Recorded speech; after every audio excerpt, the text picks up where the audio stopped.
Hello बच्चों, myself Naveen Agarwal and I am a chemistry tutor. तो last lecture पर हम लोगों ने कुछ क्वेश्चंस सोल्व किए थे। तो आज हम लोग आगे चलते हैं। तो पिछले लेक्चर पर हम लोग पढ़ चुके हैं ऑर्डर किस तरीके से निकाला जाता है, मॉलिक्यूलरिटी किस तरीके से निकाला जाता है, उन सभी के बारे में पढ़ चुके थे। तो आज हम लोग पढ़ेंगे ऑर्डर ऑफ रिएक्शन, है ना। Zero order reaction, first order reaction and second order reaction. Zero order reaction and first order reaction जो भी बच्चे इस साल ट्वेल्थ दे रहे हैं उनके लिए बहुत ज्यादा इंपॉर्टेंट है। ऑलमोस्ट हर साल zero order first order reaction पे क्वेश्चन आता ही आता है ना। और कंपटीशन के लिए भी इस चैप्टर में सबसे ज्यादा इंपॉर्टेंट है zero order and first order. तो आज का लेक्चर काफी इंपॉर्टेंट होने वाला है। तो आज हम लोग पढ़ने वाले हैं इंटीग्रेटेड रेट लो इक्वेशन, है ना। और इसमें सबसे पहले हम लोग पढ़ेंगे जीरो ऑर्डर रिएक्शन। तो मैंने आपको बताया था कि ऑर्डर किस तरीके से निकालते हैं। मैंने कहा था कि कोई भी आप लोगों के पास रेट लो इक्वेशन दिया हुआ है, जैसे मैंने आपको ये रेट लो इक्वेशन दिया हुआ है are equal to K A की पावर जीरो। तो जो रेट लो इक्वेशन था, मैंने कहा था किसी भी रिएक्शन को देखकर उसका रेट लो इक्वेशन नहीं लिख सकते। क्लियर है? अगर आपको रेट लो इक्वेशन लिखना है तो मैंने कहा था एक्सपेरिमेंट कर कर देखना पड़ेगा।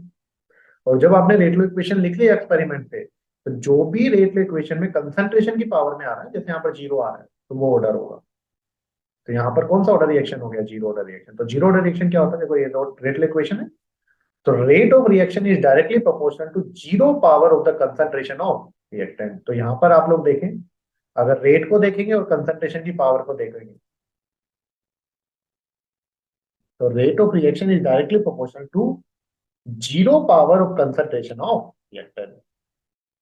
तो जीरो ऑर्डर में यही तो होगा कि नहीं होगा? फर्स्ट ऑर्डर रिएक्शन होती तो क्या कहते हैं? Rate of reaction is directly proportional to first power of concentration of reactant.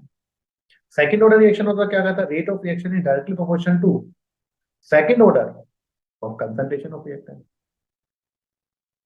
Zero order में जीरो पावर होगा, फर्स्ट ऑर्डर में वन होगा, सेकंड ऑर्डर में कितना होगा? टू होगा, है ना। तो किस तरीके से इसको करेंगे आप लोग यहाँ पर देखें सही बच्चे। मैंने यहाँ पर एक रिएक्शन लिखा हुआ है। जो ए है वो क्या बना रहा है? पी बना रहा है। ए है रिएक्टेंट और पी क्या हो गया यहाँ पर? प्रोडक्ट।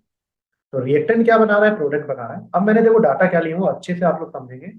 और अपने बुक में क्या दिया हुआ है एनसीईआरटी में वो भी आपको बताऊंगा ना। अभी बिल्कुल सिंपल तरीके से हम लोग समझेंगे।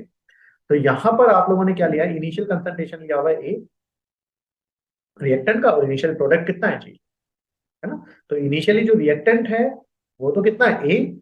और प्रोडक्ट कितना है? जीरो। टाइम के साथ क्या होगा? रिएक्टेंट किस में कन्वर्ट होगा? प्रोडक्ट में। तो मैंने यहां मान लिया कि अपना एक्स जो है, एक्स रिएक्टेंट, वो कन्वर्ट हो गया प्रोडक्ट। तो देखो अपने पास क्या था, मैंने कहा रिएक्टेंट क्या बना रहा है? प्रोडक्ट बना रहा है। तो इनिशियली ये कितना लिया है? ए, और ये जीरो। अब मैंने कहा कि जो एक्स रिएक्टेंट है वो किस में कन्वर्ट हो गया? प्रोडक्ट में कन्वर्ट हो गया। तो एक्स कन्वर्ट हो गया ना, तो ए था, एक्स कन्वर्ट हो गया, तो बचा कितना? ए माइनस है। और कन्वर्ट कितना हो गया है? समझ में आया? मैंने क्या कहा कि इनिशियली आपके पास रिएक्टेंट कितना है? ए। और प्रोडक्ट कितना है? जीरो। अब मैंने मान लिया कि जो एक्स रिएक्टेंट है वो प्रोडक्ट में कन्वर्ट हो गया। तो रिएक्टेंट ए था, एक्स कन्वर्ट हो गया, तो बचा कितना? लेफ्ट कितना हुआ? ए माइनस है। और कन्वर्ट कितना हो गया है? तो ये सभी बच्चे अच्छे से आप लोग नोटिस कर लें, क्योंकि अगर आपको ये पता है ए क्या है, ए माइनस एक्स क्या है, तो आप लोग क्वेश्चन सोल्व कर सकते हो, है ना। तो रिएक्टेंट ने क्या बनाया यहाँ पर? प्रोडक्ट बनाया कि नहीं बनाया? बिल्कुल बनाया। तो यहाँ पर आप लोगों को ध्यान रखना है कि जो यहाँ पर ए है ना, वो इनिशियल कंसंट्रेशन ऑफ रिएक्टेंट है। ए माइनस एक्स क्या है? Concentration of reactant at time T. और एक्स क्या है? Concentration of product. अच्छे से देख लो वापस से एक बार, ये अपनी पिक्चर माइंड में क्लियर कर लो। ए जीरो, ए माइनस एक्स और एक्स। ए क्या है? Initial concentration of reactant. A minus x क्या है? कंसंट्रेशन ऑफ रिएक्टेंट जो बचा हुआ है। और एक्स क्या है? तो कंसंट्रेशन ऑफ प्रोडक्ट। अगर ये क्लियर हो गया फिर कोई दिक्कत नहीं। अब देखो यहाँ पर जीरो रिएक्शन है, तो आर इक्वल टू क्या हो जाएगा? के ए की पावर जीरो। फर्स्ट ऑर्डर होता तो क्या होता? Are equal to K A की पावर वन। सेकंड ऑर्डर होता तो क्या होता? Are equal to K A की पावर टू। तो फर्स्ट ऑर्डर रिएक्शन है, तो are equal to K A की पावर क्या हो गया? जीरो। अब देखो रेट जो है, रेट को क्या लिख सकता हूँ? dx by dt। मैंने बताया ना, rate change in concentration upon time taken. तो मैं प्रोडक्ट के उसमें लिख रहा हूँ, तो प्रोडक्ट में लिख रहा हूँ तो प्लस ही आता है। तो प्रोडक्ट की कंसंट्रेशन में कितना चेंज हुआ है? एक्स। और टाइम लगा मुझे टी, तो फ्रैक्शन में मैं स्मॉल में लिख रहा हूँ, तो यहाँ पर क्या लिख दिया? dx by change in concentration dx upon time taken कितना हो गया टी। तो रेट हो गया dx बाई dt। कि ऐसा कैसा?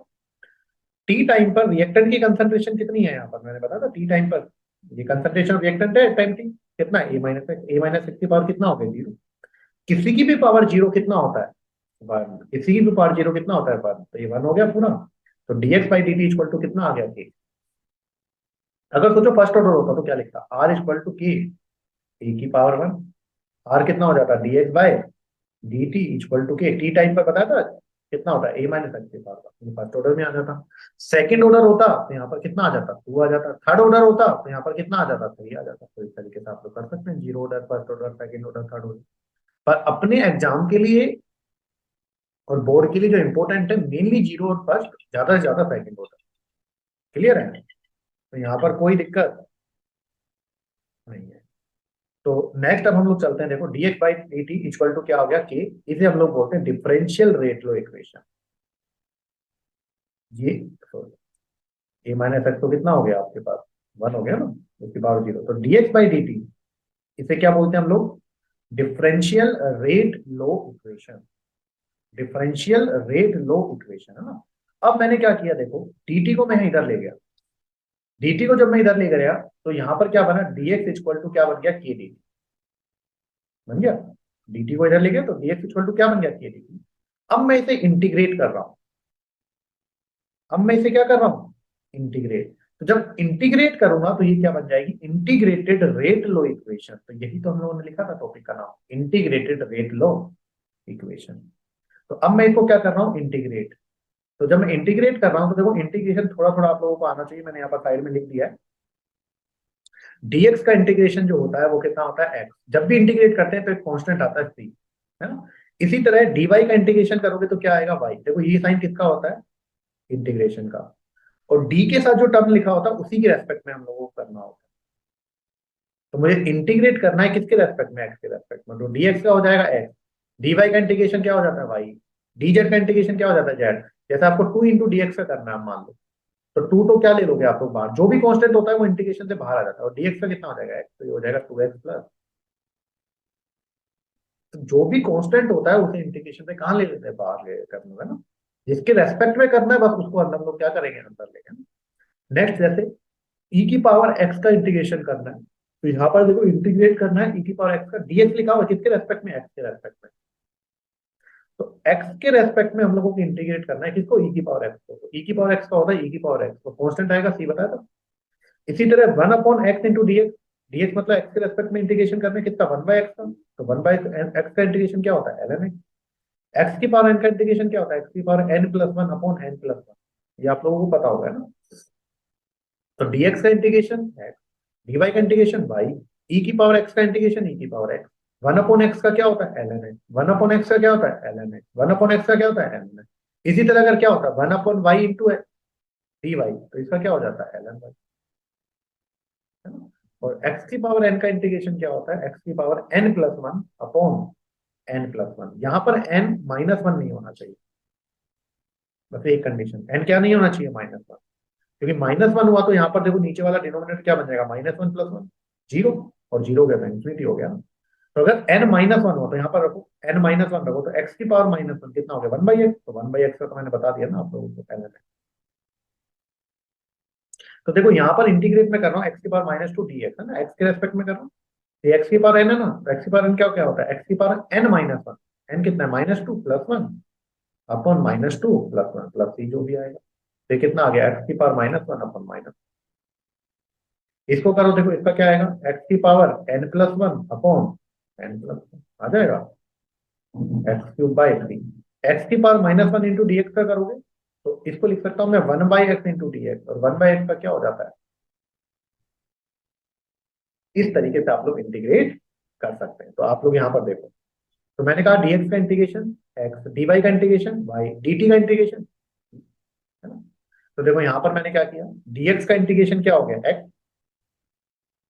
k कांस्टेंट है तो उसको बाहर ले गया, तो इसको लिख सकता हूँ k, और इसको क्या हो गया, dt। तो dt का इंटीग्रेशन क्या हो गया, t। तो ये हो गया kt प्लस एक कांस्टेंट आएगा क्या, t। आप कहोगे सर इसके साथ कांस्टेंट क्यों नहीं लगाया, जैसे आपने ये लिखा dx equal to k dt। तो सर इसके साथ भी तो आएगा, लिख लो यहाँ पर x प्लस सी वन हो गया मान, इक्वल टू के टी, और इसका इसका क्या हो गया सी। इसको मैं इधर ले गया, तो ये क्या हो गया, x equal to k T plus C2 minus C1, ये दोनों कांस्टेंट, एक नया कांस्टेंट क्या बन गया। तो इतना ज्यादा आप लोगों को जाने की डेप्थ में जरूरत नहीं है। तो dx का इंटीग्रेशन क्या हो गया x, dt का क्या हो गया t, तो x इक्वल टू क्या बन गया के टी प्लस। अब मुझे बताओ x मैंने आपको बताया था प्रोडक्ट की कंसंट्रेशन टी टाइम पर, देखो x क्या है, concentration of product at T time. Initially product कितना रहा होगा, जीरो। तो अगर मैं यहाँ पर टी इक्वल टू जीरो रखता हूँ, टी इक्वल टू जीरो रखता हूँ, प्रोडक्ट कितना रहा था, जीरो। तो ये डाटा इसमें पुट करो, टी इक्वल टू जीरो पर एक्स इक्वल टू जीरो, तो यहाँ पर कितना है, जीरो। ये के इंटू जीरो प्लस सी, तो सी की वैल्यू कितनी आ गई, जीरो। तो सी की वैल्यू आप लोग इस इक्वेशन पुट कर दो। तो एक्स इक्वल टू कितना आ गया, के टी, तो के कितना आ गया, एक्स बाय टी। के कितना आ गया, एक्स बाय टी। के क्या आ गया, एक्स बाय टी। ये है रेट कांस्टेंट, के बताया था रेट कांस्टेंट कौन सी ऑर्डर रिएक्शन का, जीरो ऑर्डर रिएक्शन का। क्लियर है, तो के है rate constant of zero order reaction. तो वापस से देखो हम लोगों ने क्या किया, रिएक्टेंट क्या बना रहा था, प्रोडक्ट बना रहा था। इनिशियल कंसंट्रेशन कितनी है, ए, ये कितना है, जीरो। टी टाइम पर कितना बचेगा, ये ए माइनस एक्स, और ये कितना हो जाएगा, एक्स। अब जीरो ऑर्डर रिएक्शन है तो are equal to K A की पावर जीरो। आर को लिख दिया d x by d t, k और रिएक्टेंट की कंसंट्रेशन कितनी थी, a minus x, a minus की पावर जीरो। किसी की पावर जीरो कितना हो गया, वन। तो d x by d t equal to क्या बन गया, के। इसे क्या बोला, differential rate law equation. Integrated निकालना है तो इंटीग्रेशन कर दिया, डी एक्स का इंटीग्रेशन एक्स, और इसका हो गया के T plus C. T equal to zero पर एक्स, एक्स है प्रोडक्ट की कंसंट्रेशन कितना है, जीरो। तो सी का वैल्यू कितना आ गया, जीरो। तो पुट कर दिया x equal to k t और k equal to x by t. अच्छे से याद कर लो, k equal to x by t, k equal to x by t, किसके लिए, जीरो ऑर्डर रिएक्शन के लिए। अब हम लोगों को निकालना है half life time. Half life time होता है टी हाफ। तो हाफ लाइफ टाइम अगर हमको निकालना है तो हाफ लाइफ टाइम क्या होता है, टी हाफ। अब टी हाफ की अगर मैं बात करूं, या तो हम लोग हाफ लाइफ टाइम को क्या लिख सकते हैं, टी हाफ, या फिर क्या लिख सकते हैं, तो या तो हम लोग हाफ लाइफ टाइम को लिख सकते हैं टी हाफ,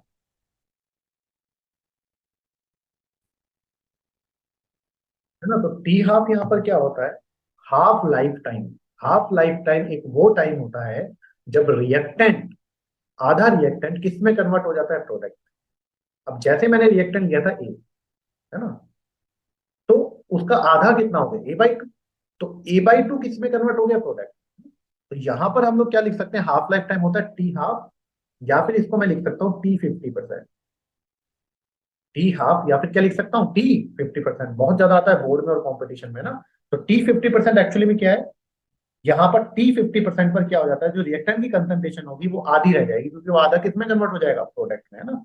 तो हम लोग यहाँ पर क्या ले सकते हैं, रिएक्टेंट कंसंट्रेशन बिकम्स हाफ या इज हाफ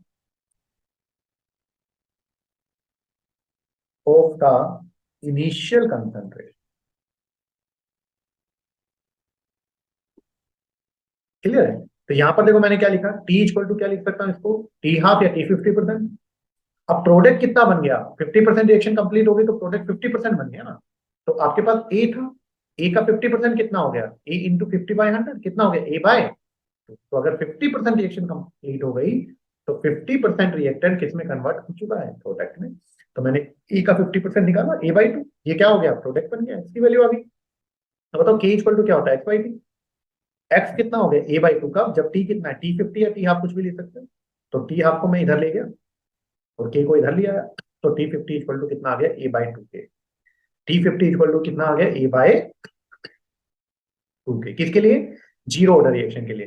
तो यहां पे क्या आया कंक्लूजन, जो जीरो ऑर्डर रिएक्शन होता है उसका जो हाफ लाइफ टाइम होता है टी हाफ, वो डायरेक्टली प्रोपोर्शनल आ रहा है ए के। और ए मैंने आपको बताया था इनिशियल कंसंट्रेशन ऑफ रिएक्टेंट होता है, इनिशियल कंसंट्रेशन ऑफ। तो एक क्वेश्चन आता है आप लोगों से डायरेक्ट पूछा जाता है कि for half life time, for half life, for zero reaction, ऐसे याद कर लो, for zero reaction half life time is directly proportional to initial concentration reactant. ये सही है या गलत है, बिल्कुल सही है। जो हाफ लाइफ टाइम आ रहा है वो इनिशियल कंसंट्रेशन रिएक्टेंट के डायरेक्टली प्रोपोर्शनल तो आ रहा है, कर सकते हैं। तो टी हाफ आया ए by two K, A by two k, और जो हाफ लाइफ टाइम है वो इनिशियल कंसंट्रेशन पर डिपेंड करता है, किसके लिए, जीरो ऑर्डर रिएक्शन के लिए ना। नेक्स्ट आता है टी 75%। टी 75% का मतलब क्या होता है, जब रिएक्शन कितना परसेंट कंप्लीट हो गई, 75% कंप्लीट हो गई। तो बताओ जब रिएक्शन 75% कंप्लीट हो गई तो प्रोडक्ट कितना बन गया, 75%। तो प्रोडक्ट था अपना एक्स, कितना बन गया, ए लिया था ना हम लोगों ने, ए का कितना परसेंट, 75%, तो कितना हो गया 3a/4। अब मुझे बताओ के इक्वल टू क्या होता है, x/t। तो x की वैल्यू कितनी रख दी, 3/4। और t कितना, t 75, तो 75% रिएक्शन कंप्लीट हो गई। तो ये क्या हो गया, 3a/4 टी, हाँ t 75 हो रही, तो t 75 इधर चला गया और k नीचे आ गया। तो t 75 इक्वल टू कितना हो गया, 3a/4 के। तो बताओ ये 3/4 के है कि नहीं है, 3a/4 के। और 3/4 को देखो मैंने कैसे लिख दिया, 3a/2 इंटू 2 के। और अब ऊपर देखो a/2 के मैंने क्या लिखा था, a/2 के था t50। तो t 75% यहाँ पर क्या आ गया, t 75% यहाँ पर आ गया 3/2 t का। ठीक है, तो मैंने कैसे निकाला, 75% रिएक्शन निकालना था। तो x इक्वल टू क्या हो गया, a का 75% निकालना, 3a/4 आ गया। k इक्वल टू कितना होता है, x/t। तो k इक्वल टू x कितना है, 3a/4/t कितना हो गया, t 75। तो t 75 कितना हो गया, 3a/4 के। और इसको लिख दिया मैंने 3a/4 के, देखो इसको अलग करके लिख दिया, a/2 के को लिख दिया t50। तो अगर आप लोगों से जीरो ऑर्डर रिएक्शन में पूछा जाए कि 75% रिएक्शन किस टाइम में कंप्लीट होगी, तो आप बोल सकते हो 3/2 t का। 100% रिएक्शन कितने टाइम में कंप्लीट होगी, 100% रिएक्शन कंप्लीट हो गया मतलब सारा का सारा रिएक्टेंट किस में कन्वर्ट हो गया, प्रोडक्ट। तो रिएक्टेंट कितना था, ए। और वो सारा का सारा प्रोडक्ट बना लिया कि नहीं बना लिया। तो एक्स इक्वल टू कितना आ गया, ए का 100% ए। तो के इक्वल टू कितना होता है बताओ, x/t। x/t होता है, तो x क्या हो गया अगर सारा का सारा कन्वर्ट हो गया, तो a/t 100। तो t 100 यहाँ से क्या आ गया, a/k। और a/k को देखो मैंने यहाँ पर क्या कर दिया, 2 से मल्टीप्लाई और 2 से डिवाइड, 2 से मल्टीप्लाई और 2 से डिवाइड। तो 2 से मल्टीप्लाई और 2 से डिवाइड किया तो यहाँ पर क्या हो गया बताओ, a/2 के को मैंने क्या लिख दिया, t हाफ। तो ये हो गया टी हाफ और ये हो गया 2, तो ये बन गया 2 टी हाफ। तो t 100% equal to 2 t half. तो इस तरीके से आप लोग कर सकते हैं। तो अभी तक हम लोगों ने क्या देखा, जीरो ऑर्डर रिएक्शन में, जीरो रिएक्शन में जो रेट कांस्टेंट था के, वो आया x/t। हाफ लाइफ टाइम कितना आया, a/2 के। जो हाफ लाइफ टाइम है वो इनिशियल कंसंट्रेशन पर डिपेंड कर रहा है। t 75% कितना आएगा, 3/2 टी हाफ। और t 100% कितना आ गया, 2 टी हाफ।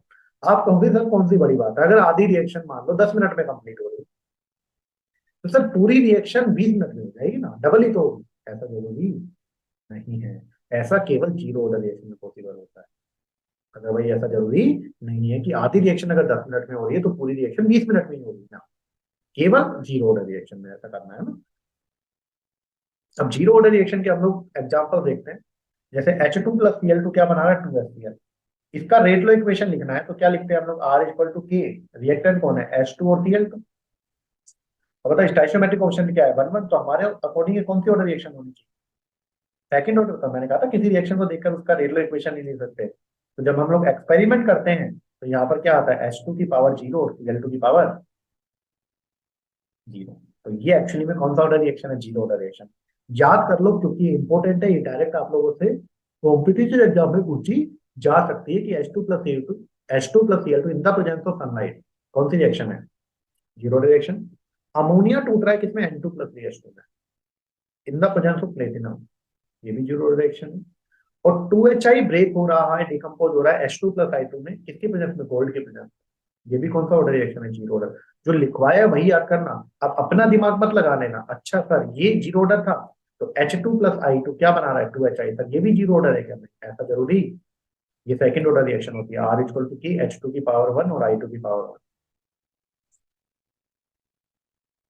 तो अब 1 और 1 2 हो गया ना। तो ऐसा मत कर लेना अगर सीधी रिएक्शन सर जीरो ऑर्डर उल्टी भी जीरो होगी, ऐसा कोई कॉन्सेप्ट नहीं है ना। तो तीन एग्जांपल अच्छे से याद करें। H2 + Cl2 in the presence of sunlight form HCl, zero order reaction. Ammonia decompose हो रहा है प्लेटिनम की प्रेजेंस में, और HI डिकम्पोज हो रहा है गोल्ड की प्रेजेंस में। HI डिकम्पोज हो रहा है गोल्ड की प्रेजेंस में। ये तो आप लोग रट ही ले लो, HI डिकम्पोज हो रहा है गोल्ड की प्रेजेंस में, कौन सा order reaction, zero order reaction. तो इस तरीके से हम लोग ये कर सकते हैं, क्लियर। फिर जीरो ऑर्डर रिएक्शन हो गया। अब बात आते हैं ग्राफ पर। तो ग्राफ की अगर मैं बात करूं तो ग्राफ तो काफी ज्यादा क्या होते हैं, आसान होते हैं, बस आप लोगों को ध्यान से समझने की जरूरत होती है। तो अगर मैं ग्राफ की बात करता हूं तो देखो ग्राफ कैसे बनेंगे। सबसे पहले मैंने ग्राफ बनाया रेट और कंसंट्रेशन। तो अगर मैं रेट और कंसंट्रेशन की बात करूं तो आप मुझे मुझे बताओ रेट और कंसंट्रेशन में क्या रिलेशन होता है। आर इक्वल टू क्या होता है, ए ए की पावर जीरो, जीरो रिएक्शन है ना। तो जो रेट है वो तो कंसंट्रेशन पर डिपेंड ही नहीं कर रहा, कंसंट्रेशन की बार जीरो वन होगा। तो कंसंट्रेशन कितना भी आप लोग चेंज करें, क्या रेट चेंज होगा? क्या बिल्कुल नहीं होगा। तो कंसंट्रेशन कितना भी चेंज करें, रेट चेंज होने वाला नहीं है। रेट क्या रहेगा? कांस्टेंट। देखो रेट कांस्टेंट है तो सेकंड है टी हाफ और ए। अभी अभी बताया था टी हाफ क्या होता है जीरो ऑर्डर रिएक्शन के लिए, ए बाई टू के। तो अब बताओ टी हाफ और ए में क्या रिलेशन है? T half directly proportional to, तो जैसे जैसे इनिशियल कंसंट्रेशन ऑफ रिएक्टेंट बढ़ाएंगे हाफ लाइफ टाइम भी क्या हो जाएगा? बढ़ जाएगा। ग्राफ कैसा आ जाएगा? सिंपल नहीं है। तीसरा ग्राफ किसमें? Concentration of reactant over time.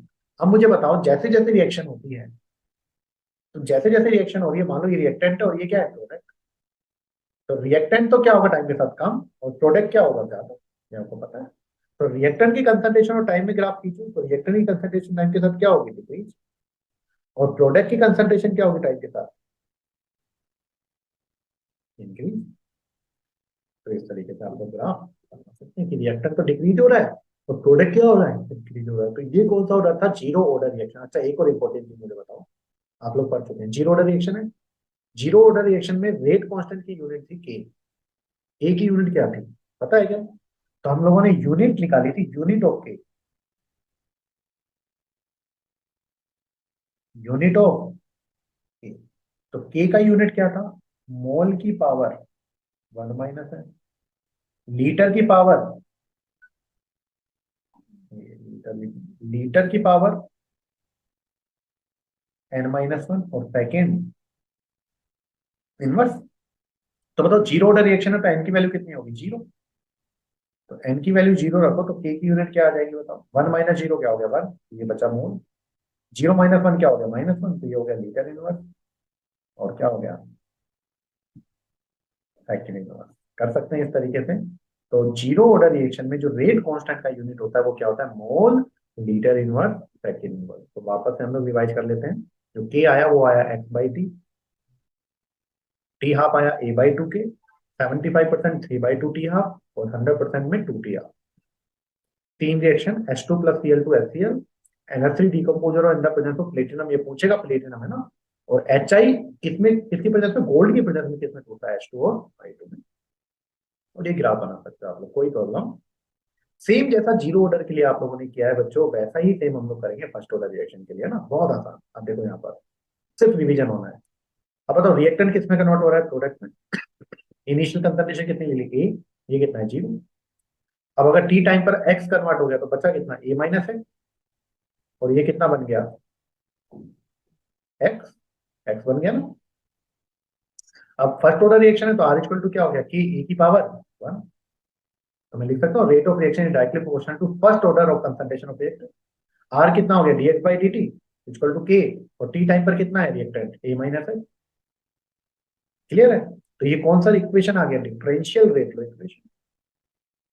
Differential rate law equation. अब देखो सेम टर्म एक साथ ले जाओ, ये एक्स का टर्म है और ये भी ए माइनस एक्स एक्स का टर्म है, तो नीचे ले आया और dt को इधर ले गया तो क्या बना? dx upon A minus x equal to k dt। तो सेम टर्म को एक साथ ले आया तो ये हो गया dx अपॉन ए माइनस एक्स, तो dt को इधर ले गया तो क्या हो गया बच्चों? के dt। अब मुझे इंटीग्रेटेड रेट इक्वेशन निकालना है, तो अब मैं इसका क्या कर दूंगा? इंटीग्रेशन। तो इंटीग्रेशन कर दिया तो क्या आ गया? इंटीग्रेटेड रेट लो इक्वेशन आ गया। अब मैंने आपको बताया था इधर वाले का बता दें के dt, के बाहर आ जाएगा और dt का क्या हो जाएगा? टी। तो dt का इंटीग्रेशन होता है टी, तो ये हो गया के टी, और कांस्टेंट आता है सी, के टी प्लस सी। और वन अपॉन ए माइनस एक्स का इंटीग्रेशन होता है minus l N A minus x. One upon A minus x का इंटीग्रेशन क्या होता है? Minus l N A minus x. अगर आप रटना चाहते हो तो रट लो, वही बेस्ट है। और मैं आपको समझा भी दूंगा आया कैसे। वैसे आप लोग देखो one upon x into d x का आपको पता है क्या होता है? L n x. तो ऐसे ही वन अपॉन ए माइनस एक्स और d x into d x का मिलता जुलता होगा ना, तो क्या हो जाएगा? L N A minus x. बस साथ में यहाँ पर क्या आ जाएगा? नेगेटिव। ये हो गया minus l N A minus x equal to k T plus c. तो वन अपॉन ए माइनस एक्स डी एक्स का इंटीग्रेशन क्या होता है? Minus l N A minus x. तो ये आता कैसे हूँ मैं आपको बताता हूँ। तो एक्चुअली में जो मैथमेटिक्स वाले बच्चे होंगे तो उन्होंने इंटीग्रेशन पढ़ा होगा तो उनको पता लग गया होगा, लेकिन जो मेडिकल वाले बच्चे हैं वो ज्यादा इंटीग्रेशन पढ़ते नहीं है। पर एक बेसिक इंटीग्रेशन आपको आना चाहिए, वो मैं थोड़ा सा आप लोगों को बता देता हूँ ऐसे इंटीग्रेशन सोल्व किए कैसे कैसे जाते हैं ना। तो जैसे आपको इंटीग्रेशन सोल्व करना है किसका, 1/a - x इंटू dx, इसका इंटीग्रेशन करना है। तो इंटीग्रेशन करना है किसके रेस्पेक्ट में, एक्स के रेस्पेक्ट में। तो 1/x इंटू dx का आपको पता है ln x होता है, लेकिन यहाँ पर क्या है, 1/a - x है ना।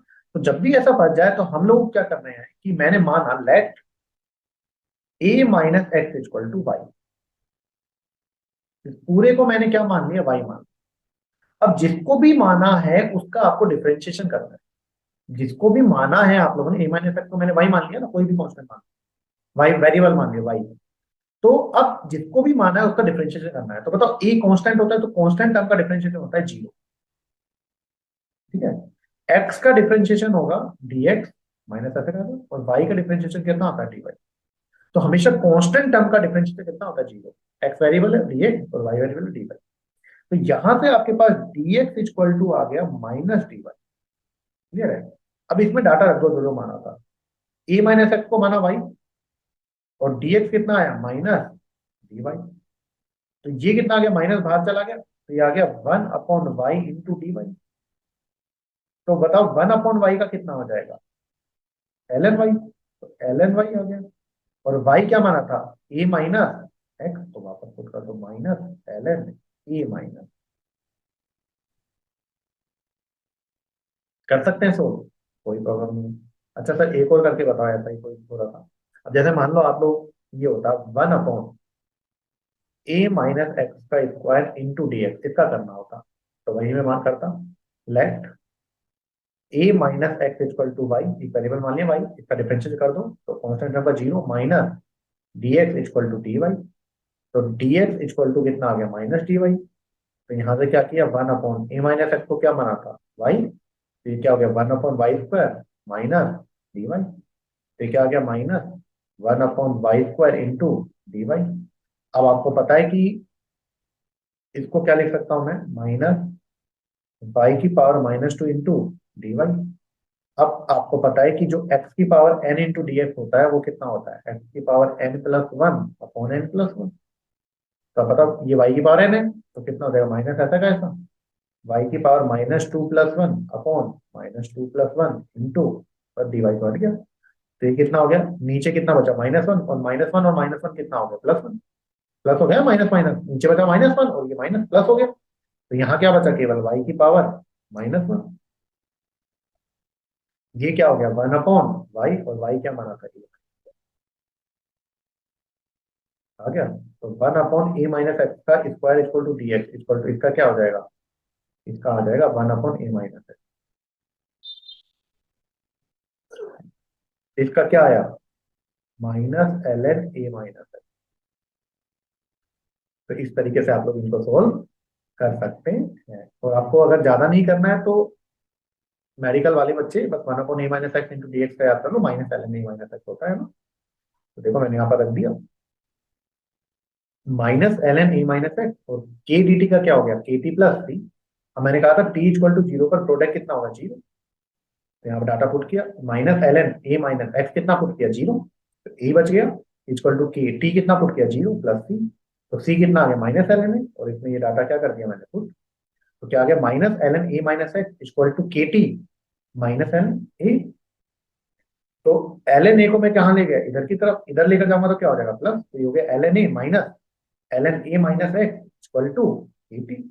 अब मैं आपको पढ़ा चुका हूँ, log x minus log y equal to होता है लोग x अपॉन y। और एक बार आप लोग लोग के वीडियो जरूर देख ले, मैंने डाला हुआ है लोगरिथम नाम से। तो लोग के वीडियो देखने पर आपका लोगरिथम कॉन्सेप्ट क्या हो जाएगा, एकदम क्लियर हो जाएगा, है ना। तो लोग और एंटी लोग के कोई भी क्वेश्चन आप लोग क्या कर सकते हो, तो चैप्टर कंप्लीट करने से पहले एक बार लोग का वीडियो आप देख लेना, ताकि आपको दिक्कत ना आगे लोग में सोल्व करने में। तो यहाँ पर लोग एक्स माइनस लोग वाई क्या होता है, लोग एक्स अपॉन वाई। तो ये क्या हो गया, लोग एक्स माइनस लोग वाई। तो ये हो गया log a upon A minus x, x upon y हो गया। तो एक्स क्या है, एक्स ए, और वाई कितना माना मैंने, ए माइनस। तो क्या हो गया, l N a upon A minus x equal to क्या हो गया, के टी। यहाँ से के निकाल दूंगा, टी नीचे चला गया। तो के इक्वल टू क्या बन गया, 1/t, 1/t l N a upon A minus x. अब मैंने आपको बताया था जो एल एन होता है, जो एल एन होता है वो कौन सा लॉग होता है, एल एन एक्स जैसे मैंने लिया तो एल एन वो लॉग होता है जिसका बेस क्या होता है ई। अगर ई बेस को 10 बेस में कन्वर्ट करना है तो किससे मल्टीप्लाई करते हैं, 2.303 से। तो मैंने ये एल एन है, इसको किस में कन्वर्ट कर दिया 10 बेस में, तो किससे मल्टीप्लाई कर दिया 2.303 से। तो के इक्वल टू यहाँ पर क्या बन चुका है, तो यहाँ पर के इक्वल टू बन चुका है 2.303 upon T log a upon a minus x. अच्छे से याद कर लो, k equal to 2.303, k equal to 2.303 upon T log a upon a minus x. Very very important, काफी क्वेश्चन इससे आएंगे। K equal to 2.303 upon T log a upon a minus x. A बताया था इनिशियल कंसंट्रेशन ऑफ रिएक्टेंट, और a minus x था concentration of reactant at time t, और x था concentration of product at time t। बार बार बता चुका हूं मैं आप लोगों को, है ना। अब देखो तो k आ गया, वेट कांस्टेंट आ गया 2.303 upon T log a upon a minus x. अब हाफ लाइफ टाइम निकालते हैं। हाफ लाइफ टाइम क्या होता है, जब रिएक्शन आधी कंप्लीट हो जाती तो प्रोडक्ट कितना बन जाएगा, आधा। तो x इक्वल टू क्या होगा, a का 50% कितना हो गया, a/2। यहाँ पर पुट किया 2.303 अपॉन t की जगह क्या आ गया t50 log a upon a minus x. तो ए तो ए हो गया अपॉन ए माइनस एक्स कितना आ गया यहाँ पर a/2। तो a माइनस a/2 कितना होता है बताओ, यहाँ पर मैंने लिखा कितना हो गया 2.303 upon t50 log a upon a/2। ए से क्या हो गया कैंसिल, टू कहाँ चला गया ऊपर, क्लियर। तो यहाँ पर ये क्या आ गया आपके पास 2.303 अपॉन t50, क्लियर है। log ए से कैंसिल हो गया, टू कहाँ चला गया ऊपर, और log 2 जो होता है, log 2 जो होता है वो कितना होता है, मैं यहाँ लिख देता हूँ। जो log 2 की वैल्यू होती है बेस 10 में, वो मैं आपको लोगरिथम पढ़ा चुका हूँ 0.3010 है ना। तो इसका डाटा जब मैं यहाँ पर पुट करूंगा तो 2.303 यहाँ पर है, और 0.3010 बन जाएगा। तो ये कितना आ जाएगा, ये आ जाएगा 2.303 अपॉन t50 इंटू 0.3010। इसको सॉल्व करोगे तो आएगा 0.693/t50। आ गया। इसको मल्टीप्लाई करोगे 2.303 इंटू 0.3010 तो कितना आएगा 0.693/t50। तो के बराबर इतना आया 0.693/t50। तो t50 इधर चला गया और के नीचे आ गया। तो ये भी वेरी वेरी इंपॉर्टेंट हो गया। तो टी हाफ कितना है 0.693/के, 0.693/के, 0.693/के। ये भी आप लोगों से बोर्ड में प्रूव करवा सकता है, तो क्वेश्चन आ सकता है, कॉम्पिटिशन के लिए इंपॉर्टेंट है। तो फर्स्ट ऑर्डर रिएक्शन के लिए के कितना आया 2.303 upon T log a upon a minus. Half life time कितना आया 0.693/के, 0.693/के। यहाँ पर इनिशियल कंसंट्रेशन ऑफ रिएक्टेंट आ रही है क्या, नहीं। तो जो हाफ लाइफ टाइम होता है वो इनिशियल कंसंट्रेशन ऑफ रिएक्टेंट से क्या होता है, फ्री। तो अगर मैं फर्स्ट ऑर्डर रिएक्शन में कंसंट्रेशन को चेंज करता हूँ तो हाफ लाइफ टाइम चेंज नहीं होने वाला है। तो कोई रिएक्शन है जो कि फर्स्ट ऑर्डर रिएक्शन है, और मैंने कहा कि उसकी कंसंट्रेशन 20 m है, और उसका हाफ लाइफ टाइम 10 मिनट आ रहा है। तो मैंने कहा कंसंट्रेशन अगर मैंने 40 m कर दी तो हाफ लाइफ टाइम जो पहले आ रहा था 10 मिनट वही आएगा। कंसंट्रेशन पर डिपेंड ही नहीं करती है। तो दो क्वेश्चन बचे बने। जो जीरो ऑर्डर रिएक्शन था उसका half life time initial concentration पर डिपेंड कर रहा था, जबकि जो फर्स्ट ऑर्डर रिएक्शन होता है उसका जो हाफ लाइफ टाइम होता है वो इनिशियल कंसंट्रेशन ऑफ रिएक्शन पर डिपेंड नहीं करता है। क्या आता है 0.693/। ऐसे ही जब आप लोग सोल्व करोगे 75%, तो प्रोडक्ट कितना बनेगा, प्रोडक्ट कितना बनेगा, प्रोडक्ट बनेगा आपके पास कितना बन रहा है यहाँ पर, ये बन रहा है ए का 75%। तो ए का 75% कितना हो गया 3a/4। और इसको पूरा सोल्व करोगे कैसे, a equal to 2.303 upon T log a upon a minus x. A minus x कितना रख दोगे 3a/। तो इसको पूरा सोल्व करोगे तो टी 75% यहाँ पर कितना आ जाएगा 2t हाफ। पूरा सोल्व करने पर कितना आ जाएगा 2t हाफ। तो 75% रिएक्शन ही कितना आ रहा है 2t हाफ। मतलब अगर फर्स्ट ऑर्डर रिएक्शन है, मैंने बोला एक फर्स्ट ऑर्डर रिएक्शन का हाफ लाइफ टाइम 10 मिनट है, आधी रिएक्शन 10 मिनट में कंप्लीट हो रही है, तो 75% कंप्लीट कितने में होगी, तो आप बोलोगे 20 मिनट में। 2t हाफ आ रहा है ना। तो अगर हाफ लाइफ टाइम 10 मिनट आ रहा है फर्स्ट ऑर्डर रिएक्शन में, तो 75% रिएक्शन कंप्लीट होने में 20 मिनट लग जाएंगे। टूट गया। क्लियर? तो ये हो गया आप लोगों के पास हाफ लाइफ टाइम और 75% रिएक्शन कंप्लीट होने में टाइम। अब देखो मैं निकालता हूं यहाँ पर 100% रिएक्शन कंप्लीट होने में टाइम, T100। T100% में क्या होगा बताओ? जो रिएक्टेंट है वो सारा का सारा प्रोडक्ट में कन्वर्ट हो जाएगा। तो प्रोडक्ट होगा X इक्वल टू ए का कितना परसेंट? 100%। कितना आ गया ए? अब के कितना होता है? 2.303 अपॉन टी लॉग ए अपॉन ए माइनस है। तो कितना हो गया? 2.303 अपॉन टी लॉग ए अपॉन ए माइनस ए। तो ए माइनस ए क्या हो गया? 0। तो आ गया 2.303 upon T log A by 0। A by 0 क्या हो गया? इन्फिनिटी। तो 2.303 अपॉन टी लॉग इन्फिनिटी, ये तो डिफाइन ही नहीं होता है।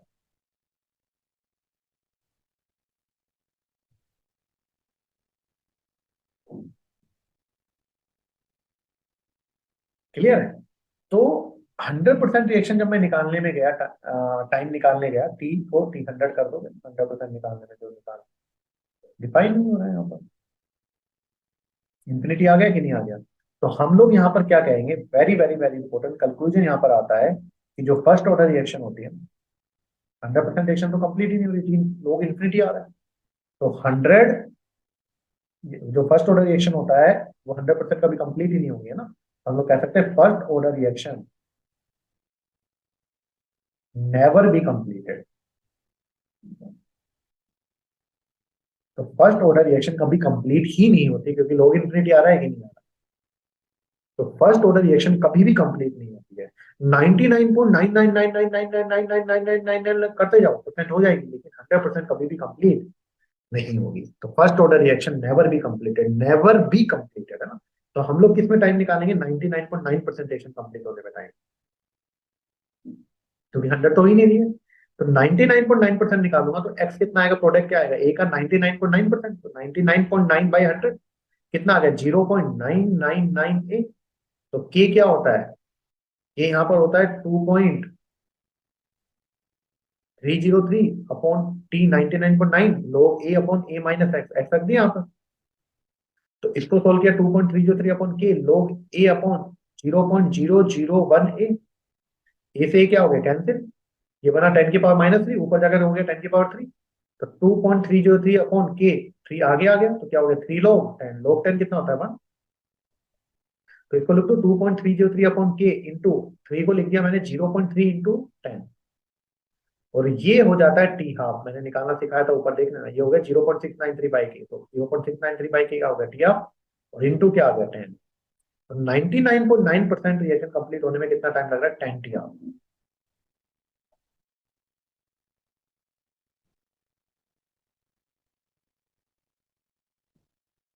क्लियर है? तो यहाँ पर देखो हाफ लाइफ टाइम आया 0.693 बाई के, 0.693 बाई के, 75% रिएक्शन में आया 2 टी हाफ, और 99.9% में आया 10 टी हाफ, क्योंकि फर्स्ट ऑर्डर रिएक्शन कभी भी कंप्लीट नहीं होगी। अब फर्स्ट ऑर्डर रिएक्शन के एग्जांपल अच्छे से याद कर लो। N2O5 का डिकम्पोजिशन, N2O5 टूट रहा है NO2 और O2 में, है ना।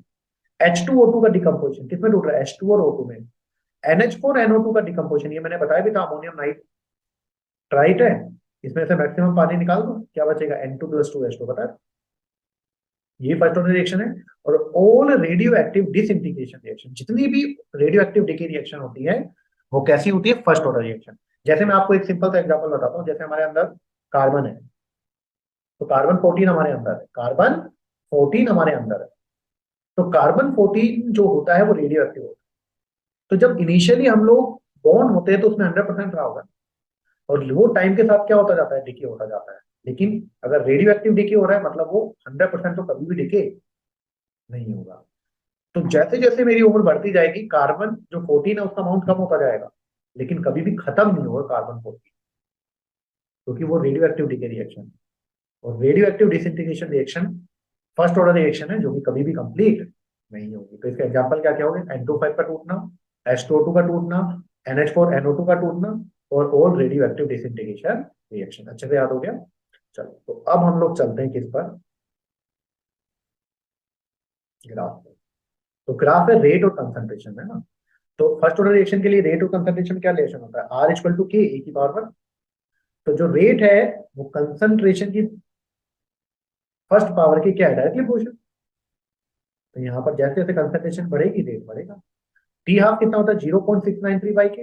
मतलब जो टी हाफ होता है वो ए पर डिपेंड ही, इनिशियल कंसेप्ट पर डिपेंड ही नहीं करता, कितना भी चेंज करो हाफ लाइफ टाइम चेंज ही नहीं होगा अगर वो फर्स्ट ऑर्डर रिएक्शन। तो हाफ लाइफ टाइम चेंज ही नहीं होगा क्योंकि डिपेंड ही नहीं कर रहा है।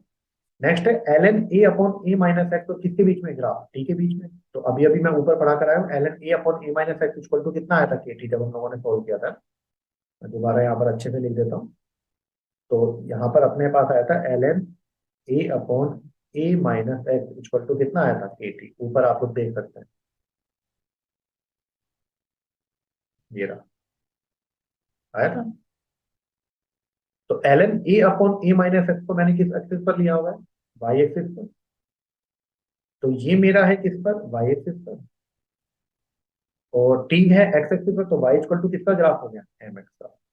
तो आप लोगों को पता होगा, ये इतना तो बेसिक है, लेकिन फिर भी मैं यहाँ पर आपको बता देता हूँ जिन बच्चों को नहीं पता।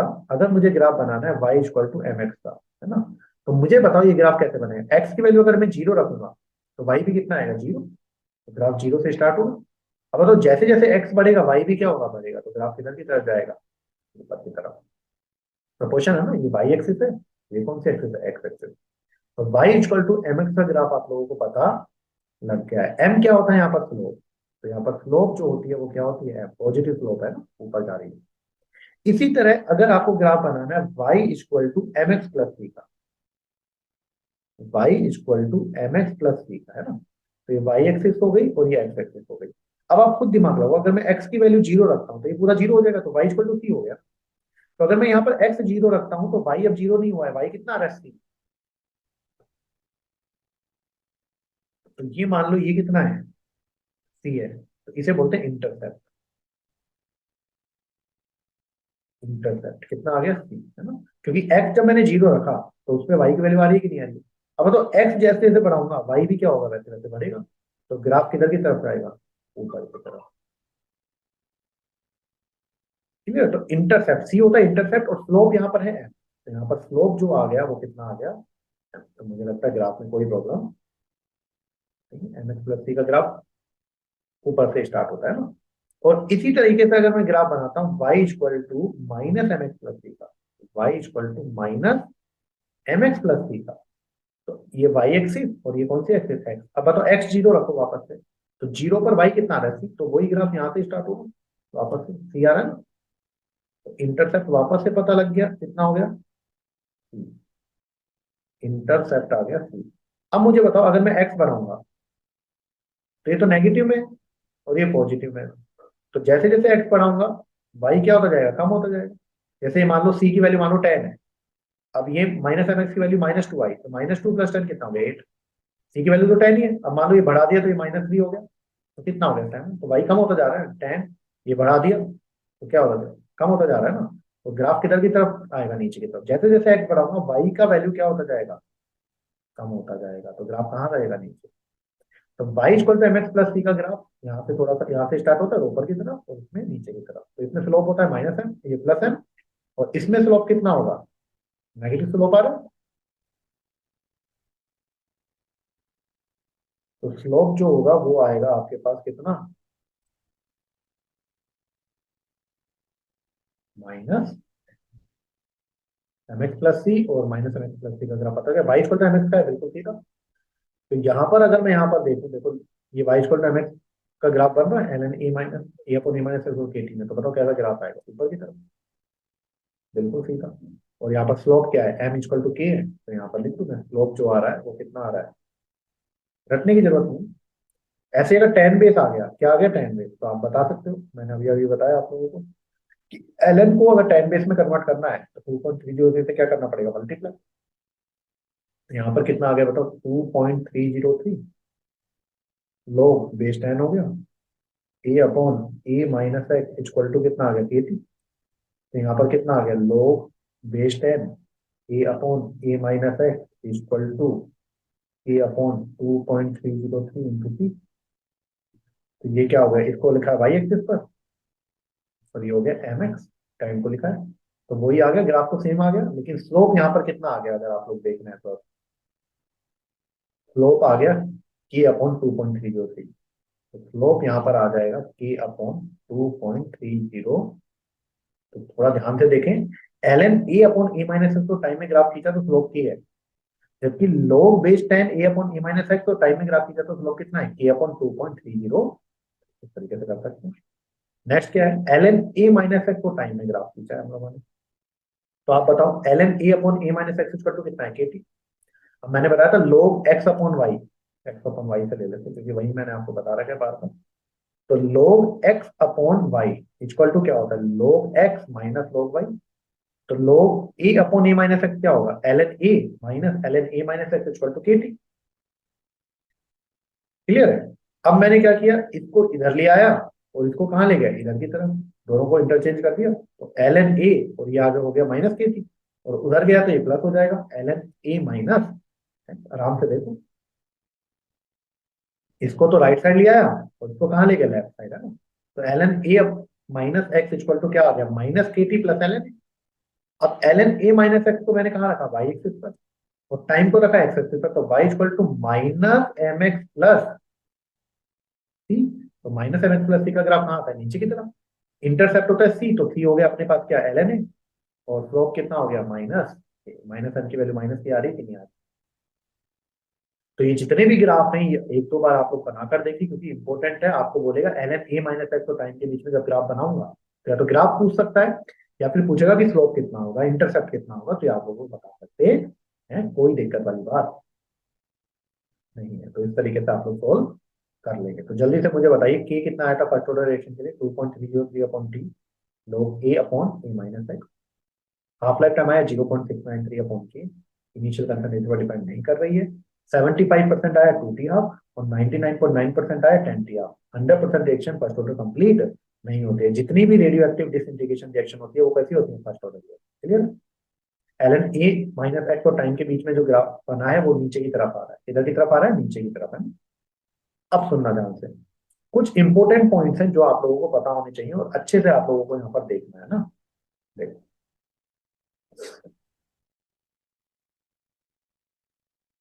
सभी लोग देखेंगे। तो यहाँ पर एक फॉर्मूला मैंने लिखा हुआ है, ए टी इक्वल टू, अच्छा, जो स्क्वायर ब्रैकेट में लिखते हैं ना उसे कंसंट्रेशन बोलते हैं ना, कंसंट्रेशन, ए मैं रिएक्टेंट ले रहा हूँ ना, तो ए टी यहाँ पर क्या है, concentration of reactant at time T, जिसे मैंने ए माइनस एक्स बोला था, याद है। अब जिसे मैंने ए माइनस एक्स लिखवाया ना, वो एनसीईआरटी में दिया हुआ है ए टी, और जिसे मैंने इनिशियल कंसंट्रेशन लिया था ए, उसे दिया हुआ है ए जीरो। तो A T equal to A zero ई की पावर माइनस के T, A T equal to A zero ई की पावर माइनस के T, A T equal to A zero minus e की पावर माइनस के टी। ए t क्या है, concentration of reactant at time t, तो मैंने ए माइनस एक्स माना है, और ए जीरो क्या है, इनिशियल कंसंट्रेशन ऑफ रिएक्टेंट, जो मैंने क्या माना है, वो एनसीईआरटी में इस तरीके से माना होगा। अब देखो मैं आप लोगों को ये बताता हूँ, ये आया कैसे, बहुत आसान है कुछ। तो ये आया कैसे है, यहाँ पर हम लोग देखते हैं पहले साइड में। जैसे मैंने यहाँ पर क्या किया, ए क्या बना रहा है, रिएक्टेंट क्या बना रहा है, प्रोडक्ट बना रहा है, पता था। ये मैंने क्या लिया था, ए, ये क्या था, जीरो, ये क्या था, ए माइनस एक्स, तो ये क्या था। तो अपना जो फॉर्मूला बना था वो क्या बना था, एल एन, अब ये भी बताया, a upon A minus x equal to क्या बना था, है ना। अब एनसीईआरटी में क्या दिया हुआ है, जो अपन ने इनिशियल कंसंट्रेशन ली है ना, उन्होंने इनिशियल कंसंट्रेशन दी हुआ है ए जीरो, हमने ए लिया, इसमें उन्होंने ए जीरो दिया है। हमारा जो initial concentration concentration of reactant at time t आ रहा है ए माइनस एक्स, उन्होंने इसको क्या लिखा हुआ है, ए टी। तो ए को लिखा हुआ है a zero, A minus x को लिखा हुआ है ए टी। अब बताओ, इनिशियली ए जीरो था, बचा हुआ ए टी है, तो कन्वर्ट कितना हो गया, कन्वर्ट हो गया ए जीरो माइनस ए टी। तो एक्स को उन्होंने लिखा हुआ है a zero minus a T. इतना कॉम्प्लिकेटेड आपको करने की जरूरत नहीं, मेरा वाला याद रखो, वो ज्यादा आसान है, वो क्वेश्चन भी आसानी से खोल देते हैं ना। बोर्ड में सर, बोर्ड में मेरा वाले भी करके आएंगे तो भी सही है, उसमें कुछ गलत नहीं है ना। बोर्ड में आप लोग जो मेथड मैंने बताया उसी से करना है, बिल्कुल सही है। अब देखो फॉर्मूला क्या बन जाएगा यहाँ, तो ए को क्या दिया हुआ है यहाँ पर, ए जीरो, और ए माइनस एक्स को क्या दिया हुआ है, ए टी, इक्वल टू क्या आ गया, के टी। अब log में क्या होता है, log में क्या होता है, अगर आपके पास l n x upon y है ना, तो इसको लिख सकता हूँ minus l n y upon x. जब इनको इंटरचेंज करते हो ना तो साइन चेंज हो जाता है। तो देखो इसको मैंने क्या लिख दिया, minus l N a zero upon a t, sorry a T upon A zero हो जाए, ये ऊपर चला गया ना, a T upon A zero equal to minus a t, minus इधर ले गया। अच्छा एल एन क्या होता है, वो लोग जिसका बेस क्या होता है ई, तो यहाँ क्या आ गया A T upon A zero equal to minus, तो उधर ले गया मैं, equal to minus a T.